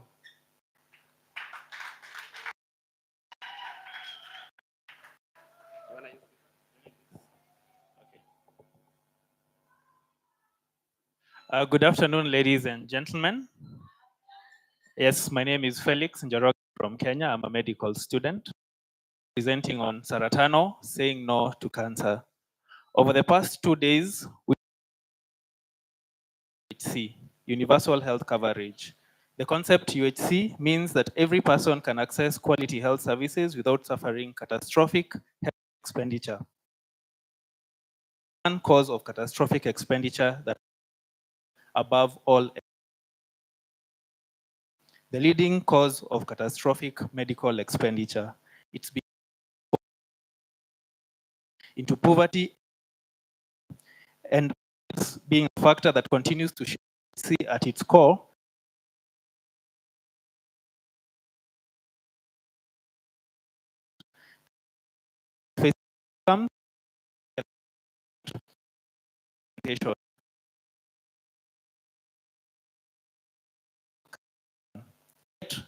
almost powerful and drug, early detection, timely referral, and treatment.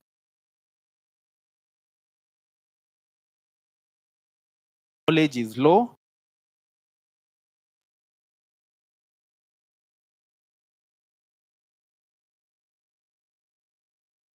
Very high. Early detection.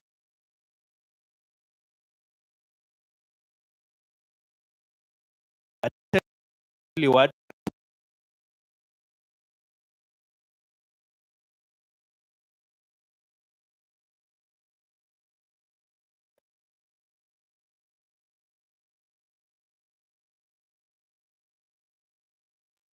it combines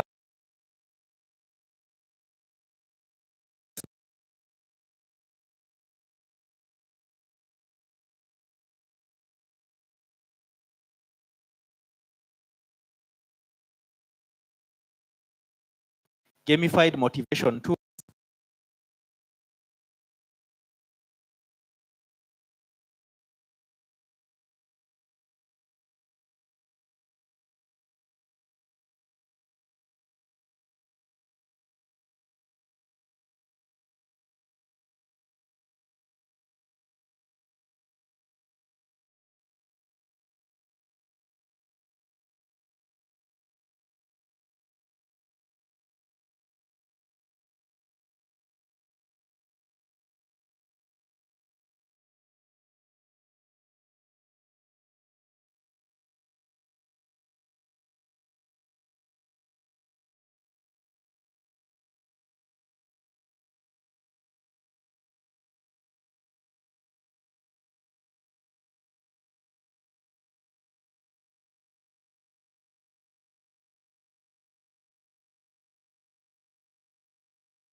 have an idea how the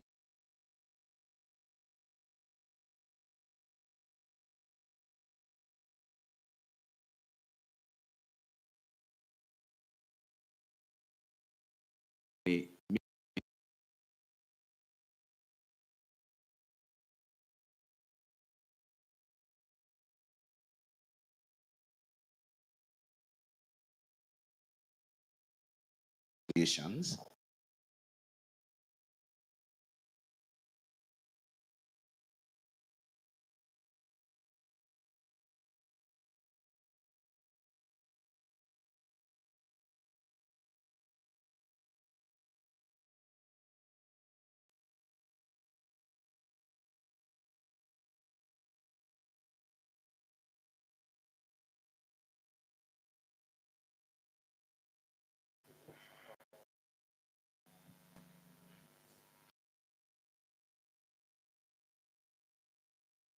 I think that's quite some innovation trying to tackle a very pertinent problem. My questions were also in the same line. I think we are looking at such an innovation. To what extent are we going to make sure that it is? What is the business model for it?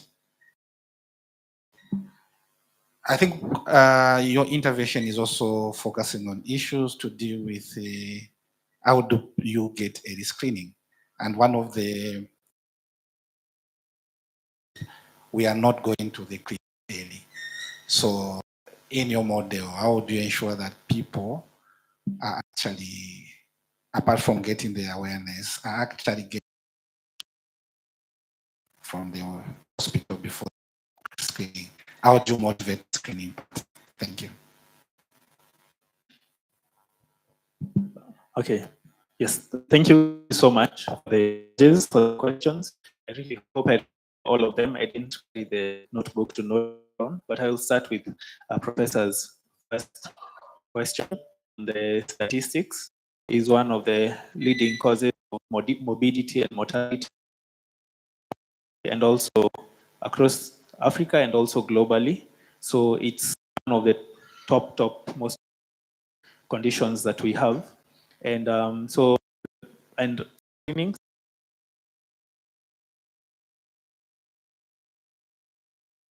especially once you're age of 45, screening is applicable for almost everyone.